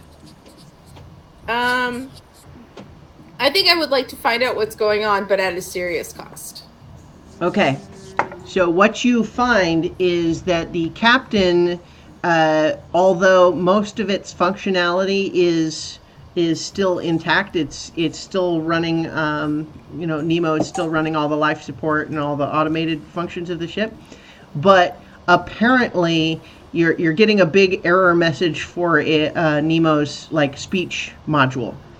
It's indicating there's a hardware fault, preventing Nemo from interacting with you.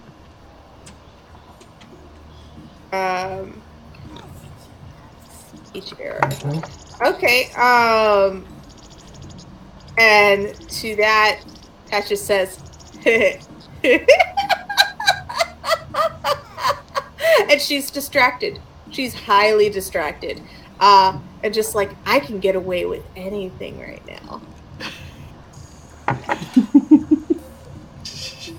Yeah. Well. Yeah. So yeah. Yeah, that's what's gonna happen, and she's not gonna pay attention to certain things because she's gonna be highly entertained and want to try to find some new shenanigans to do. All right. Okay. Rick has not seen Butt Up in a while, and knows that the person he was sent to rescue has been brought back, but he hasn't. So if everything is at least reasonably under control and the head count is right, I think the rap battle was so exciting that by and large, many of the old folks need a nap now. Okay. And so you're getting most of them are sort of retiring to their quarters to rest up after all the excitement, and the remaining ones Zulifer is able to take care of. Okay, so Rick's going to go looking for Butt Up because he's a little worried he hasn't come back or reported in or anything. So actually, he's going to use his communicator. He's like, "Hey, Butt Up, what's going on? You all right out there? I haven't heard from you for a little while." There's no response. Ooh. Oh, that ain't good. So. Yeah. So Shem, you had returned to that area with Rorothy by this point, I think, too. So what I want to say is that once I got Rorothy cleaned and complimented her on her nice shiny things. So where did you get all of those? But I wanted to say that we returned her to her people, but she was riding me like a horse. So okay, I want to. You skipped over something very important though. Okay. You said after I've gotten her cleaned. Yeah. What does that mean? After I got all of Butt Up off of her. How? Stopped by a what would you call a restroom on this thing? Call it a restroom. Yeah. Yeah. Just don't get confused with the room that says evacuation. That's in something entirely different. Yeah. So we stopped. I'm gonna suggest something about the ship here and let you guys decide if you like it. But the joke that there has been in the past about alien restrooms is that there's like 100 different variations instead of like men and women. There's like 100 of them. I'm going to suggest that no, it's all like co-ed, like every species all together. Okay. And right. it's 17 different types of receptacles, and some of them say, have like symbols for, ammonia excretors and sulfur excretors, Right. and But and, it's a functionality thing, not like yes, like Yeah. yeah. it's all based on what kind of chemicals your body gets rid of. This one has attachments. And that's the one I'm going for. And you do not want to go into the silicon based room if you're not silicon based. Yeah.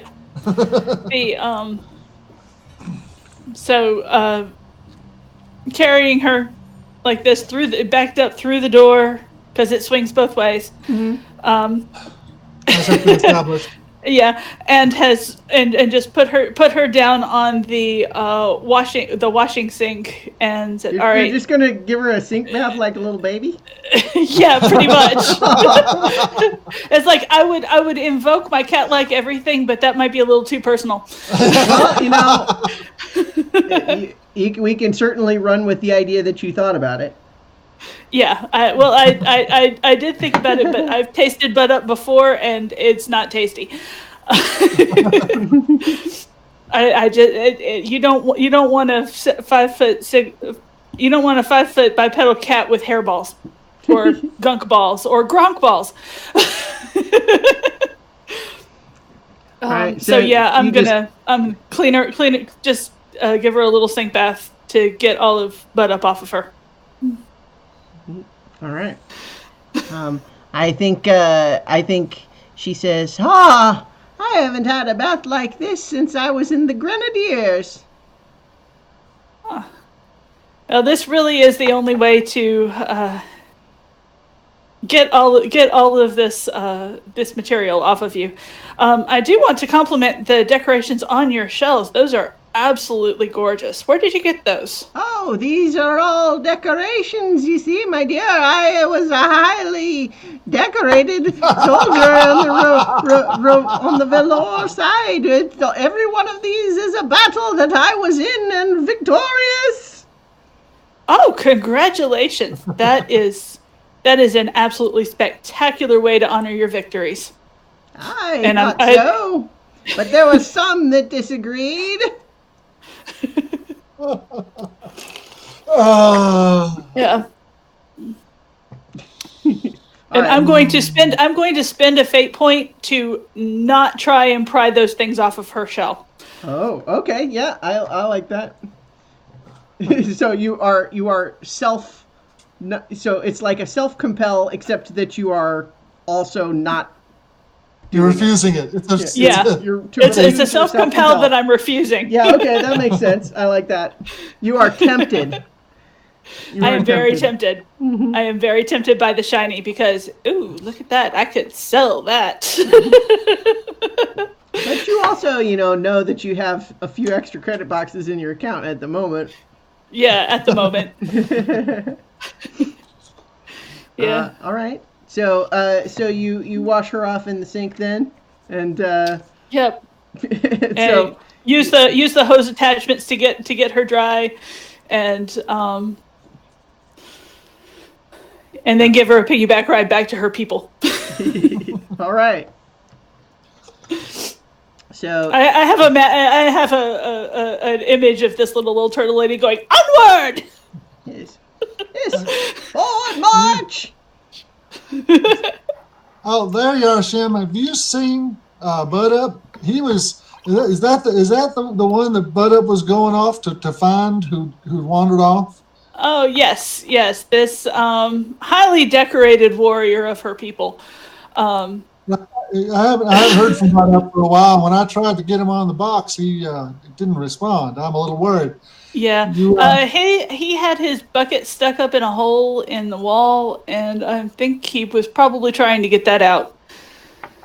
All right. Can you like point me in the right direction there? Because I'm going to go give him a checkup. Okay, so I'll point him in the right direction. Are you not going with? Um, I mean, Okay, you don't have yeah. to, but it's up to yeah, you. yeah. I'll let Rorothy. I'll let Rorothy down on one of the tables, and say, "Can you? Are you all right from here?" I think she immediately turns to the chair, the empty chair next to her, and says, "Timothy, you must try the spas on this cruise. They're wonderful." There we go. We have at least one good Yelp review. It's Zelp. Zelp out here. So yeah, she seems fine. Okay. As fine as she ever is, anyways. Yeah. All right, so Shem and Rick then returning to where Butt Up and the hole were. Yep. So what do we find there with where Butt Up is? I'm not clear on that particular image. So as I imagine it, first of all, you'll notice that the door is missing as you come around the corner. You also notice that there's several panels pulled off the walls, a few wires missing, seem to be strung across the room, and you see on the outer hull side, the door propped up against the wall, with Butt Up there, and in kind of a darker green than you've normally seen him. Part of him stuck to the glass of the window, and the other part slowly reaching out, and you can see broken off bits and pieces as he's reaching out for the bucket, which fell on the floor, and almost got it. Almost. Butt Up, what happened to you? And Rick's going to try and help him out. How are you doing that? Yeah. What are you doing to help? I don't have a scoop. Yeah, Shem's gonna go see if she can. Is the bucket on the other side of the wall where the vacuum is? No, it should be on this side. It should be on this side. Yeah, I'll go grab the bucket. I'll jump over Butt Up in the door and grab the bucket. I'm so happy to see both of you. It's cold.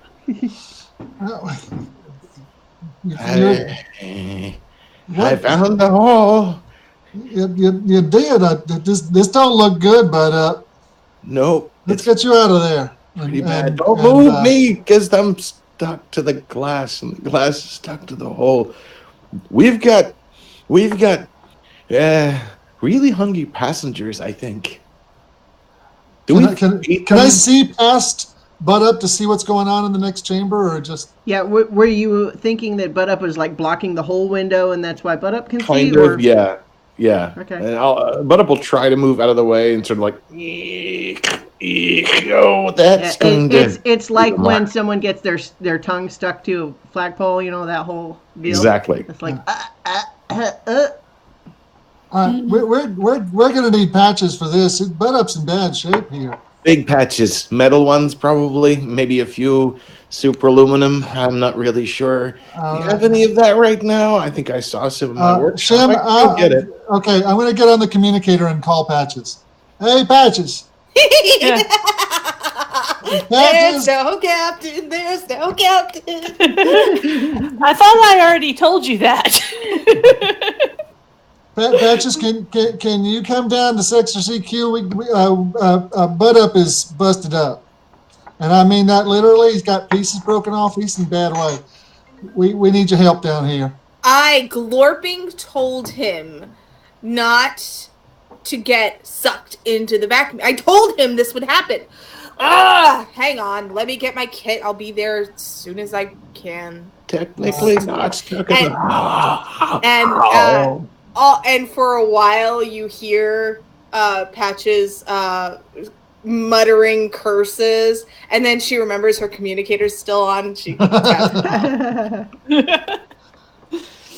All right, let's see if we can. I mean, so we can imagine that Patches can be on her way, but it'll probably take a little while to get down to you. Because I am short. It's also in the big meantime, ship. we got. Yes, very big ship. We got to figure out what we're going to do about this, Shem. All right. Well, There's a hole chewed outward. I didn't do it. Oh, chewed, all as in right. like jaws and teeth. Well, I don't really know what those are, but sure. Yeah. Okay. Well, That's not good. I was gonna suit up anyway, so I can go grab a couple of the patch kits and Yeah, go yeah. outside and see if I can do some real quick repairs. And also take the paint so that we can paint over those windows while I'm out there. Rick, do any Yeah. of the what's it called passengers, are they hungry or do they have pets? I don't know about pets, but they're right now they're taking a little nap. So they're having a little sleepy by time. And any of the other passengers, I don't think we have any metal eaters. If they, well, I would not be surprised if there was some pets involved. That would just be kind of de rigueur for what's going on lately. But I think the first thing we got to do is get you thawed out. That would be nice. I'm fine. Oh, that's going to hurt. All right. So Yeah. Rick's going to okay. Rick's going to go back and try to find the nearest area that he can do to seal off the one we're in right now. Mm-hmm. Seal that section, and then activate the environmental seal on his armor, because that's one of the things that it does. Mm-hmm. And then Hey, cousin. and then oh no, we don't want to put complete vacuum because then we got Bud up in this here. It's also difficult to seal off this particular section because Bud Up dismantled the blast door. Yeah, that Bud Up. I had a plan. Yeah. Yeah, patch kit. Right. Kit. I'll suit up. You know, okay. I'll go and suit up right now. All right. And so if Rick's just gonna kind of hang out and keep Bud Up company while Patches is on the way down and while Shem is going out to patch from the outside, is that the plan? Mm-hmm. Yeah, I think the only way this is going to be worked out right is if we get the environment sealed on the other side of where Bud Up is, Mm-hmm. rather than trying to block off this section. So. Yeah. All right, so I think probably we can say Shem is, on her way to do that, but probably Patches would arrive first. Mm-hmm. Yes, I am here. Damn it, Bud Up. Oh, hey. I Just told You know hanging what? around. Actually, I'm a little worried about Shem. There's something that can chew through walls going around here. So you keep your eye open. I'm going to go make sure nothing happens to Shem. So he's going to run to catch up with Shem. And since Shem is suiting up, he ought to be able to catch up with her because he's already suited up. He's just and you know that she was going to the Tiger Shark too, so you know just where to go. Right. Yeah. So he's going to catch up with Shem. Yeah, I think that's fair. That just as you're getting ready to take the Tiger Shark out, Rick catches up to you. But let's have Patches and Bud Up first. Okay. So right. this is new? Did I or did I not tell you so? I'm not in the hole. You were. No, just the bucket. I was on the other side. It's very cold. Mm-hmm. There's a hole underneath me, and I plugged it. That's good. Mm-hmm. Can you And pick up I get out my med kit using the knowledge of me dissecting Bud Up and trying to find the thermal patches. I mean, technically vivisecting, but yeah. Yeah, so this would be a science roll for the purpose of medical treatment, which does fit into your just the right tool element. Everything. Yeah. Okay, so Yeah. Oh, so I was gonna say 4, so 5 definitely gets you there. Okay, great. Ooh, that tickles. Yeah. We've never done that before. And so I'll say with if Well, you, with the medic kit that brings it to 7. yeah, that's what I was just gonna say is that with using your free invoke of just the right tool can get it to be a success with style, which would clear the frozen condition.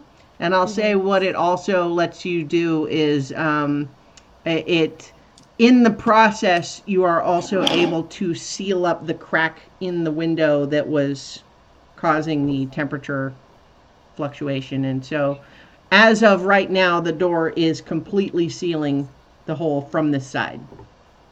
Huh, interesting. So my med kit can also seal windows. I think that's a little bit of me that was left behind, but we'll say it was the med kit. That's fine. Anyway, so remember how I said not to get yourself frozen?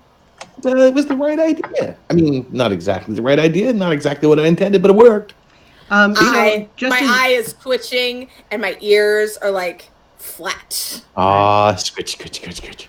Just as a note too, in terms of the mechanics of this, so you can change your frozen consequence to thawing, for example, but it is not gone until like the next scene. Okay. It's healing but not healed in those terms. All right. I pick up the other bits and pieces of me that fell off and put them back in. Yeah.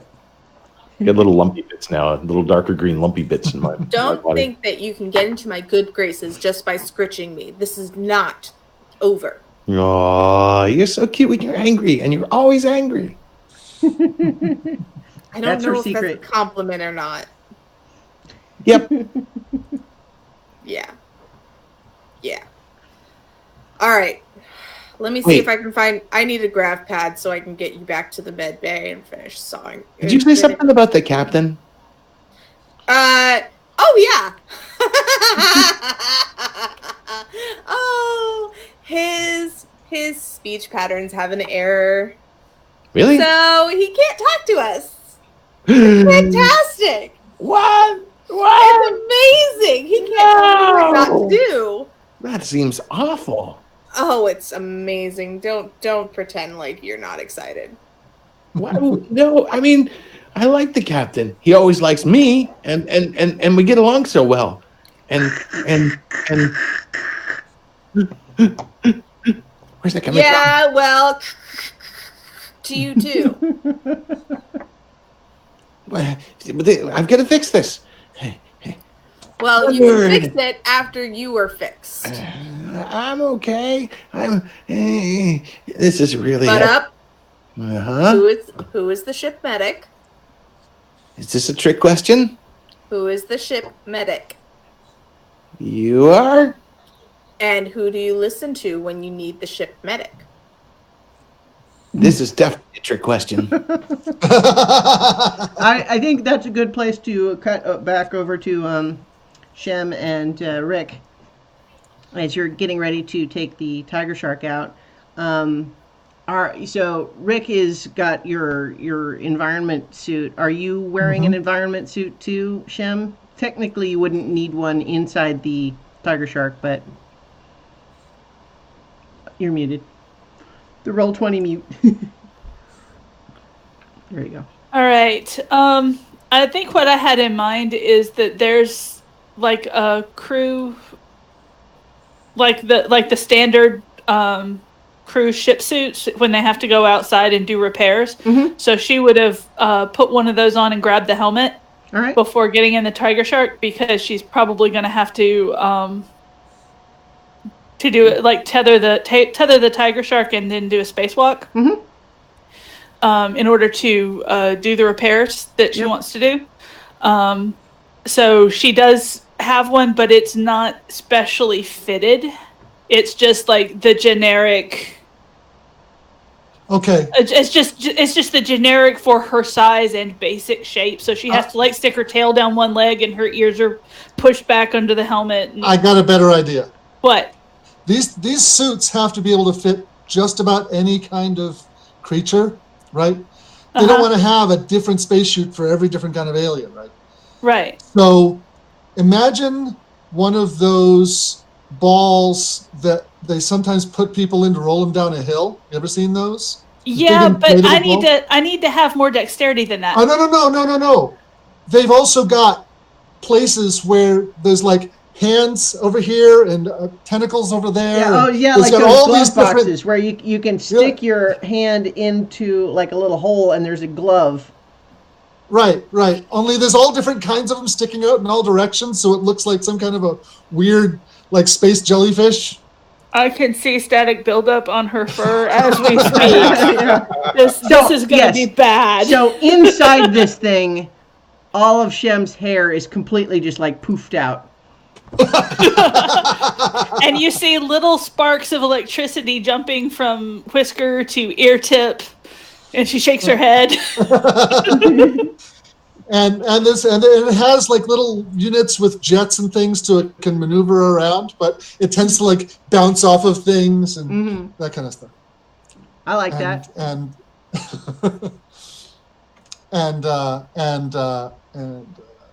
Although once that's something that I do like it, but it's also something that Rick doesn't have to wear. So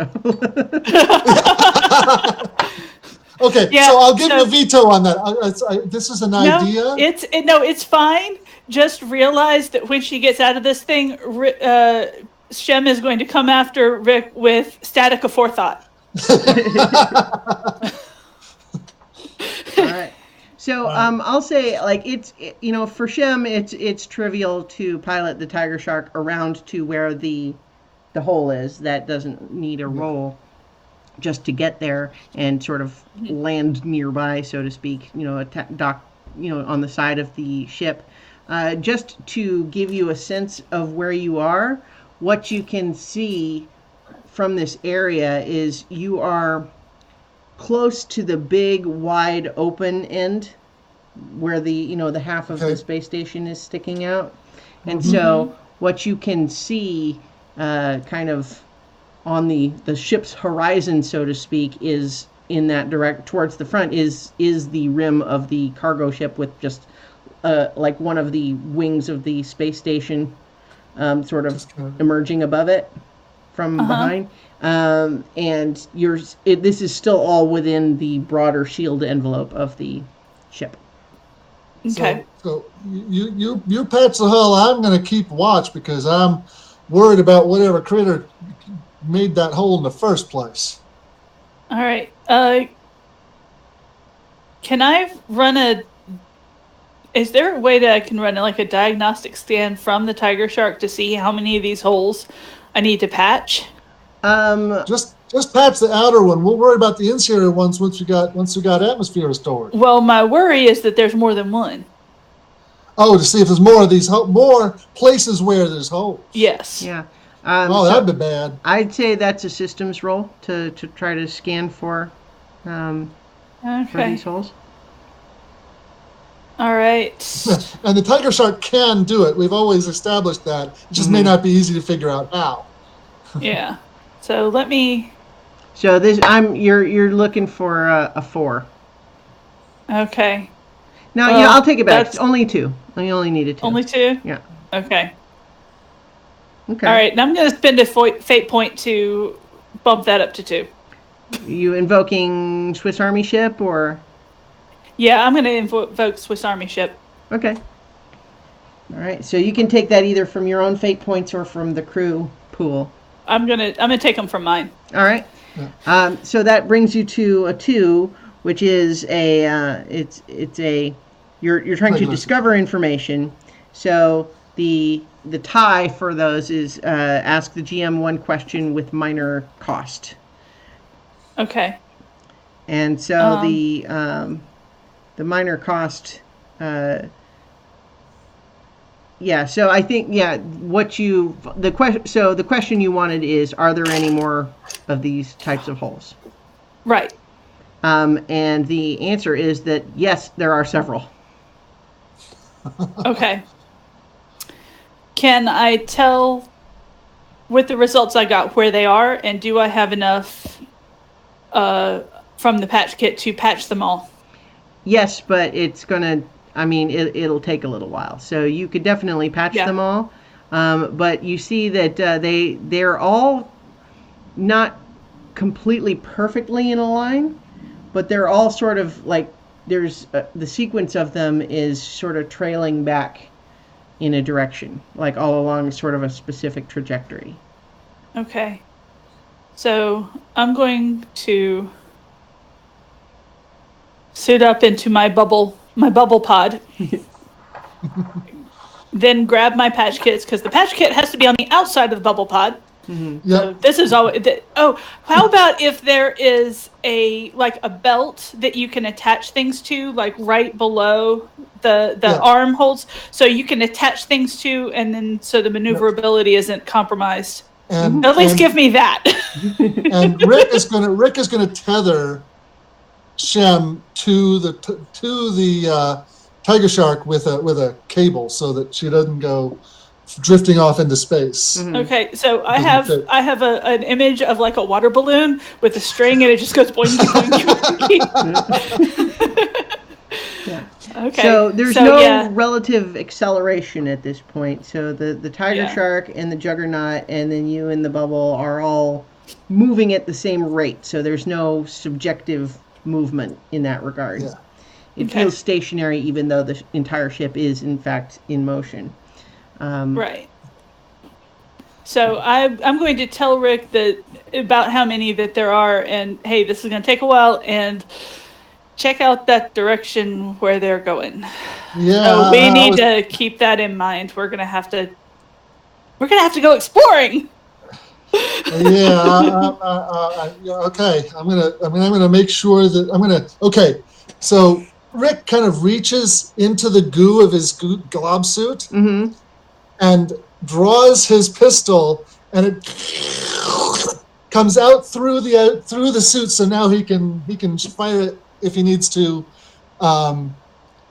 It'll work in a vacuum. It's a space gun. Yeah, for sure. And he sticks his feet to the hull of the ship and starts walking, adhesively down the line toward where those holes go. I'll say that there's three of them. They're not like in easy walking distance from each other. Oh, okay.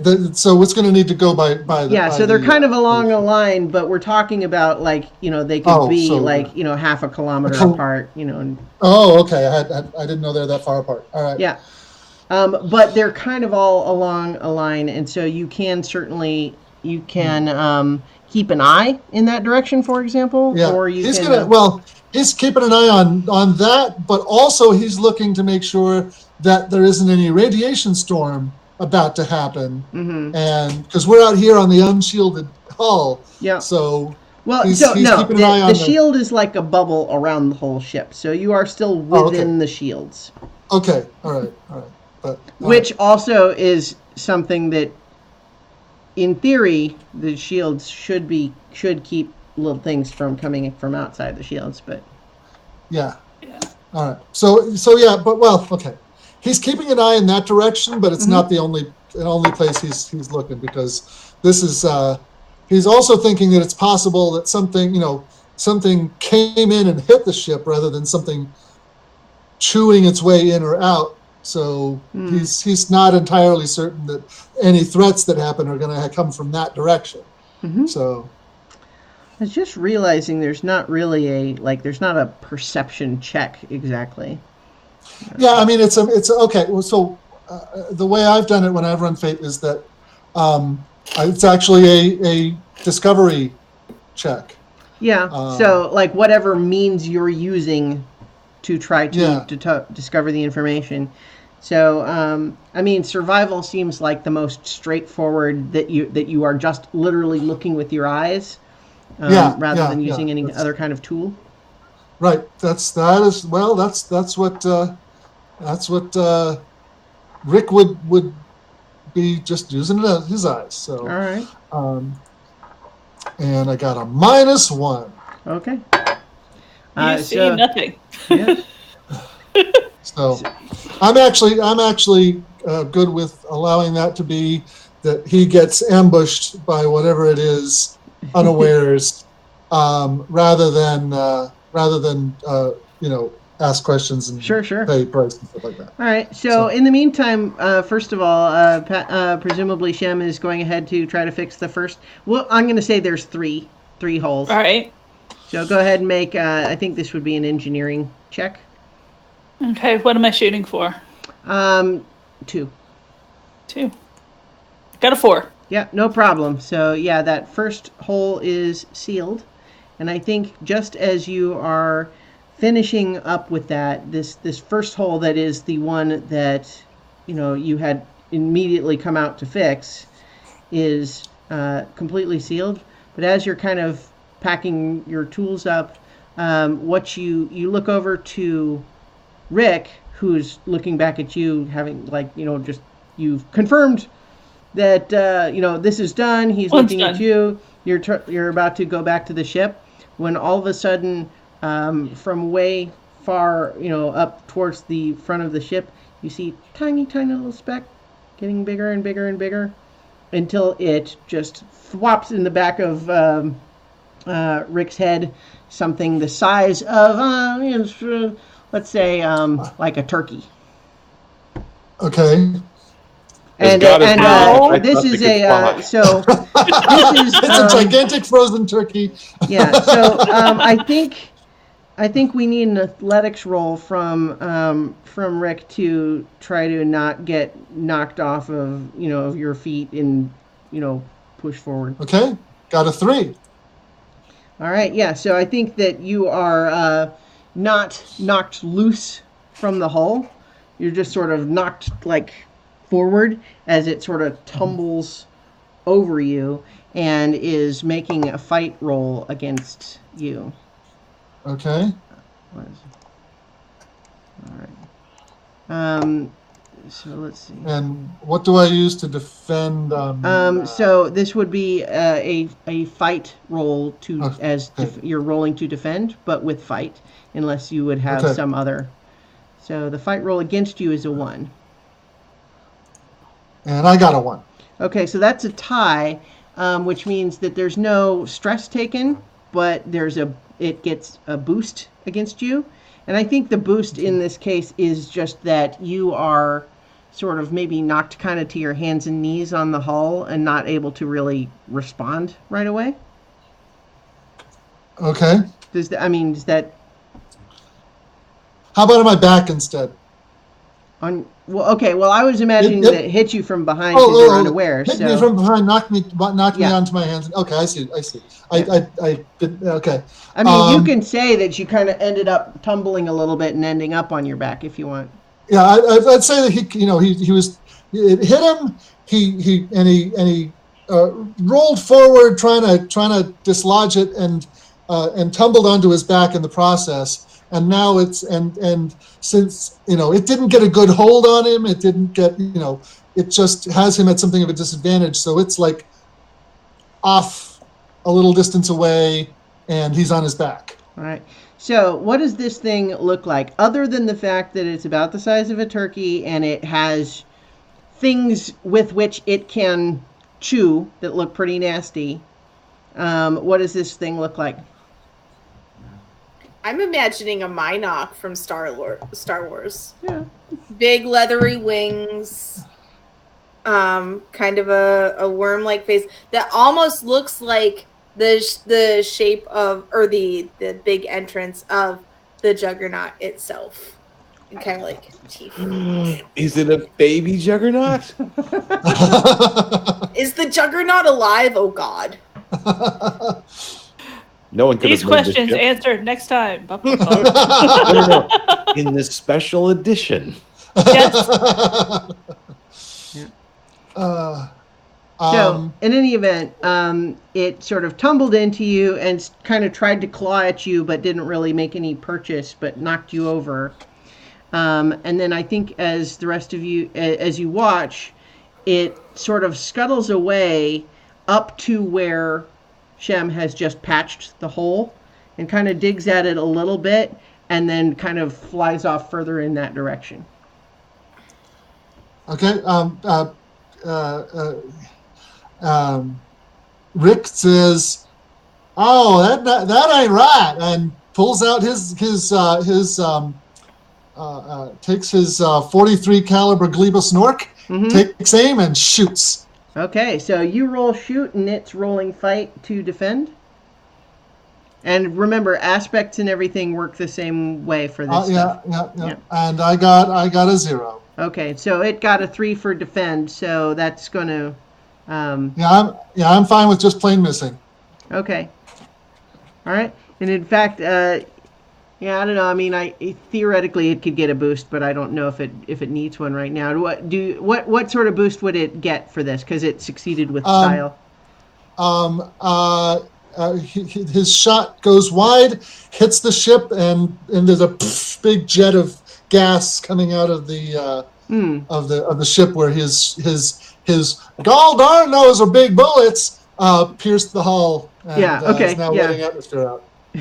So you've added another hole for Shim to patch, and it's currently causing sort of a vent of sort of fog. Yeah. Yeah. So Shim is going to.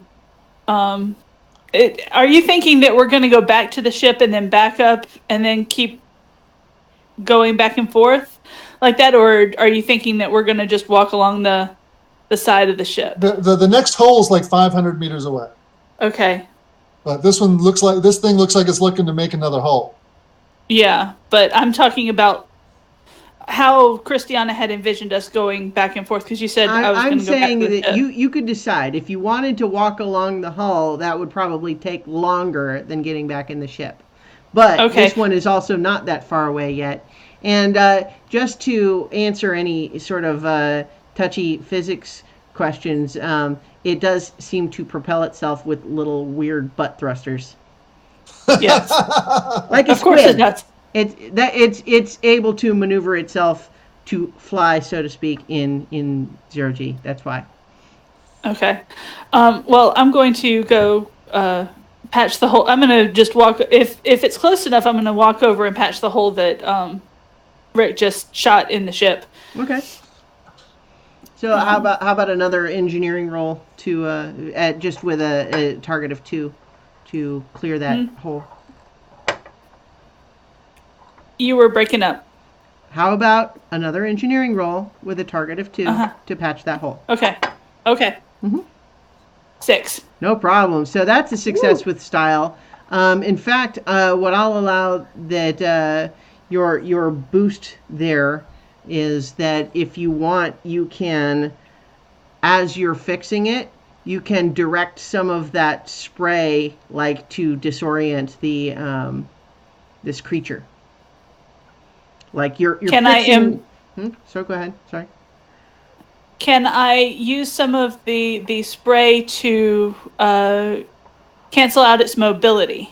Can I bind up one of its wings? What we're doing is you're creating a boost, which is a temporary aspect. So it will be something that can give it's a free invoke for example, you can slow it down and say, I was thinking it's disoriented, so it stops moving for a second. But you can say that it is, briefly frosted or something like that. And then that would be one free invoke for Rick to use or you to use, and then it would go away. Okay. Yeah, let's just do disoriented. Okay. I get it in one of its eye spots or something. Yeah, so it's this vent, as you are closing and sealing it up, you're able to make it briefly spray at this thing, and it kind of looks a little bit wobbly, it doesn't quite know which way to turn yet. All right, and so that would be a disoriented that you can take as a free invoke, Rick, if you want to try shooting it again.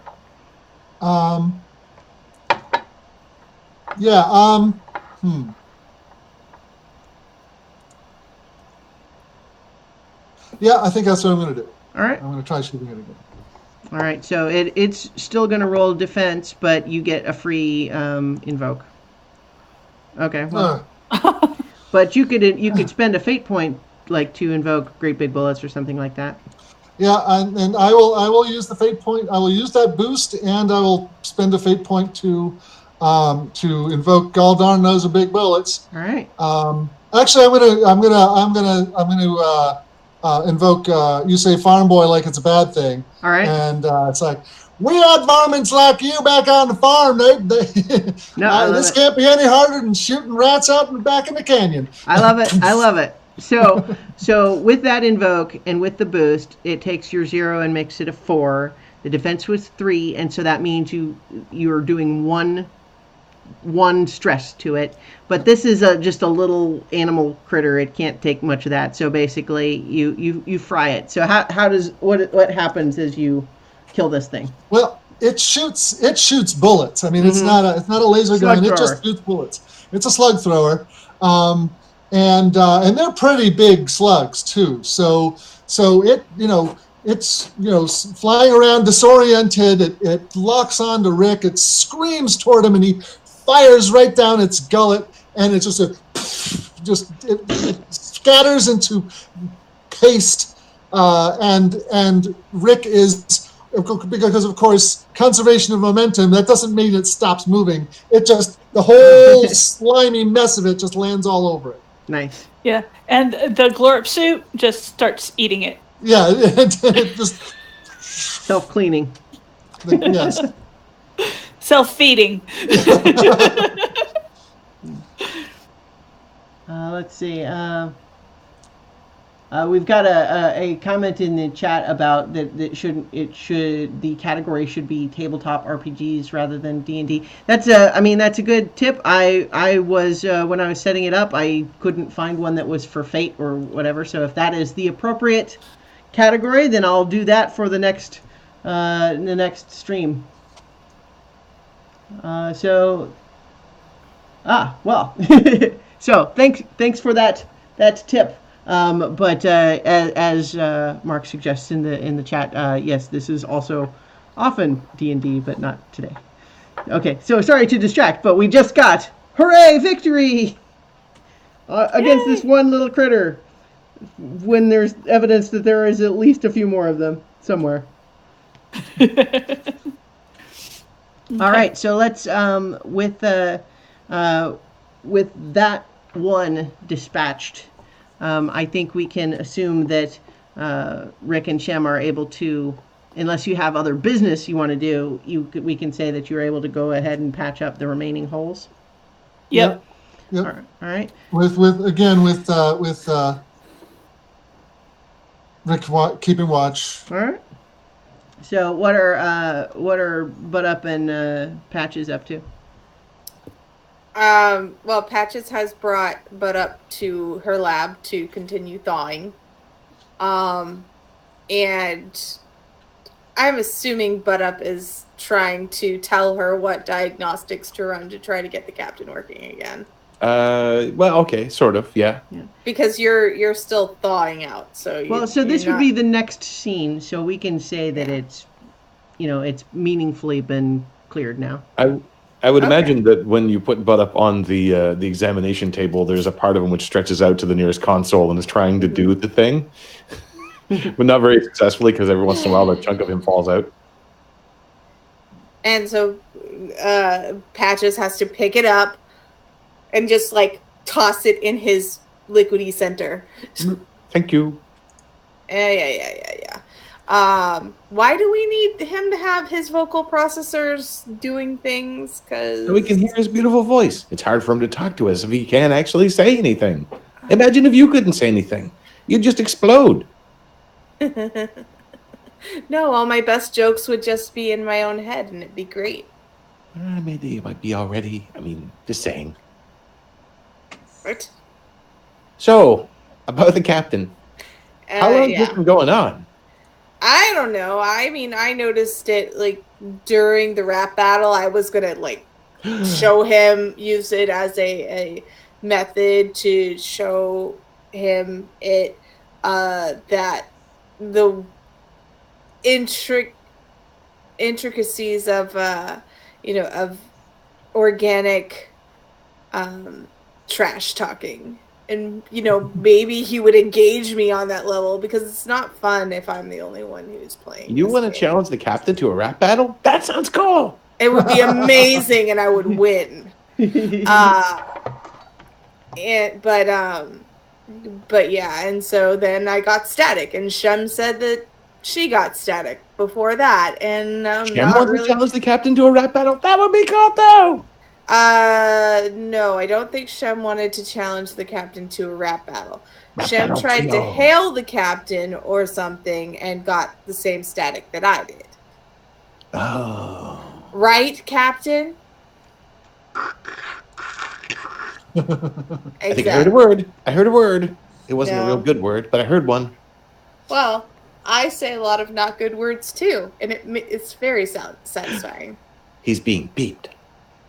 He's just swearing. That's bad.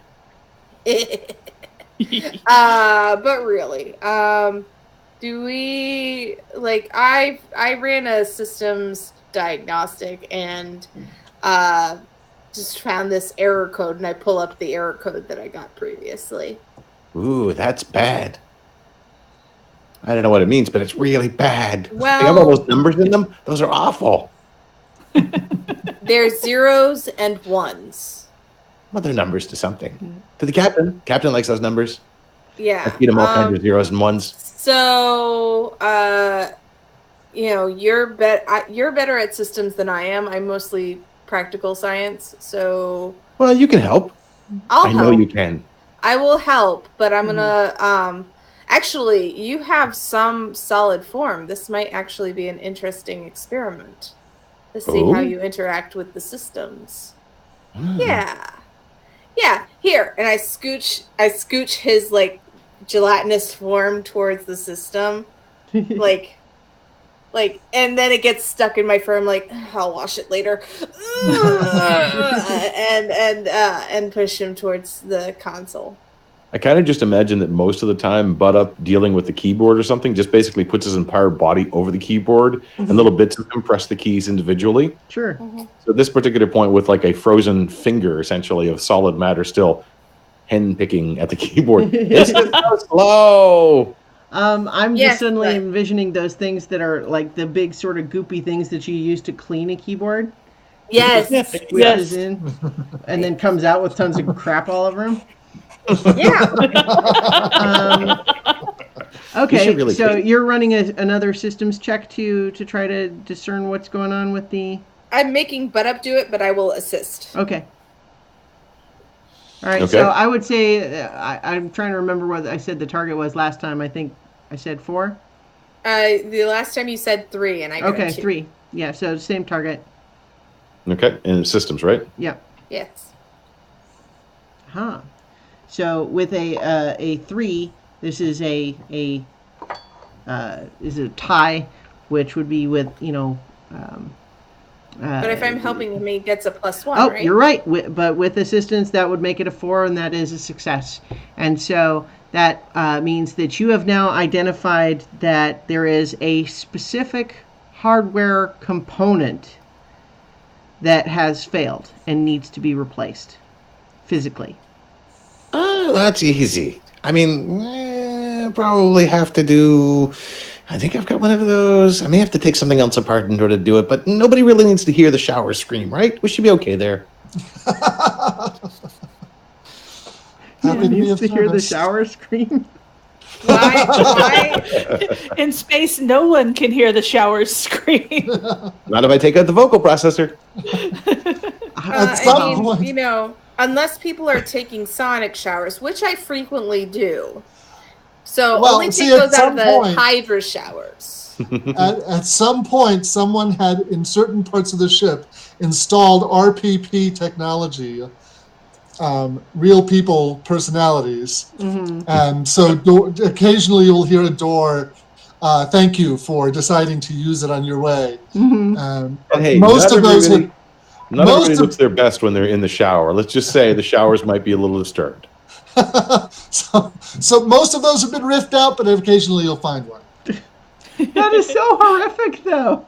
The idea that when you go to take a shower, that you know that there is an artificial personality in the shower that is so horrified but by the it's- experience that it is just endlessly screaming.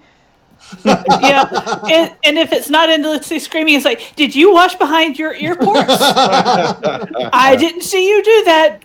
No, do that. Prince Justin says, "Can you hear it, Clarice? The screaming of the shower." Very nice. So yeah, you find that you have identified the specific location of an electronics component that needs to be replaced to fix the problem with the captain. The show would only take at least, I don't know, 7-8 hours. Mostly travel. Well, I mean, if I put you on the anti-grav pad, that'll help, and I could push you. Ooh, maybe I could put like some rollers on some boots, and then put the boots on my feet, and then roller down the corridors with you on the grab pad and make it faster. And the Power of Love is playing on the ambiance. No, it's Xanadu. Yeah. There you go. Yep. I'm sparkling. I don't know why I'm sparkling. I think there's an electrical spark somewhere. Yeah. So I get to work looking for some casters to put on boots. Okay, so very quick, just a logistical question. We're closing in on 3 hours. Does anyone have a hard out, or? I do. Okay, what time? Or like 10:30. is that? I mean, I don't have the. Is that? It's like 10 more minutes. Okay. Well, then let's go ahead and just finish with you guys arriving at the place where the part needs to be replaced, and you immediately see that the reason it needs to be replaced is because someone seems to have chopped up the console with an axe. How much you want to bet it was that jerk that I got in a fight with? I mean, it's either him or it's you, so you're here. I suspect it's probably him. Yeah, I do too. So once we fix his voice, we should be able to get some surveillance. So if you want, you can make an engineering roll with a difficulty of 4 to try to fix it, given that the console is kind of damaged. I will help. Does jury rigor make any difference to that, or just because I have jury rigor, I can do it? Well, this would be an engineering roll. Remind me what jury rigor says. You can make the best of makeshift materials. When you lack the proper tools and materials, it can still affect repairs to build temporary machines or systems. Oh yeah, no, I'd say that's perfect for this. Okay, that's a stunt, so I'm not really sure how that stunts you changes. Stunts you just do whenever the conditions are met. Okay. Some stunts say they cost a fate point, but if they don't say that, they don't. Right, and that's one of the stock ones. So engineering roll, you said? Yeah. And then help. Okay. All right, and so you was? got a 3, and with assistance, that would be 4. And I said 4 was the yeah. And so what I'm going to say, this is a success, but with a minor cost for a tie. Since this is the captain, can I invoke Nemo as always my friend? You can, although what I was going to suggest is that the minor cost is that his voice sounds weird now. Oh, sure. Make you do a weird voice? I'm all on board. So you lock it into place, and all of a sudden you hear Captain Nemo's like, yes, can you hear me now? Can you hear me? Ooh, you sound so much better now. Good. Thank goodness you Patches, finally by the fixed it. I believe we have saboteurs aboard. Yeah. Also, maybe. Captain, I like your new voice. I like your new voice a lot. I like all your voices. I think we have more important matters at hand, don't you? Did you see who did it? I'm gonna say no, and then we need a bullet to end the episode. No. My cameras in this area were destroyed as well. Diabolical. Is that the right Well, word? that is a good word, and I might have a lead, Captain. Let's go back to the bridge. We've got it, Captain. We'll find out what happened. And am I supposed to salute? I never remember. Am I supposed to salute? He doesn't have a corporeal body, so I don't think so. Yes, you're supposed to salute. Well, yeah. All right, I love that as a salute. By the way, it's just like It's the All fainting right. salute. And so I think with that we'll draw to a close for So today. I've got one more. Okay. I've got one more. Sure. If I can do the beat properly, let's see on this one. Got a conference Let me try that again. Got a conference, convention, wedding or bris, move stations across the universe and deadlines can't miss. Frivolous, humongous, stupendous, magnificent. Come to the juggernaut or the space for rent. All right. So I think we'll stop here. Unfortunately, we won't have Spence next week, but we will figure out. We'll make a plan. Will be kept in suspense. Remind me to beat you later. And we'll be in the right category on Twitch. Yes. Yes. That's good to know. Thank you. And Bizarrety. So thanks everybody for listening and or watching and whenever you hear this and see it or whatever, and good night everybody. Good night. All right. Let's see. We love you guys. Okay. Let me start the broadcast. Whew.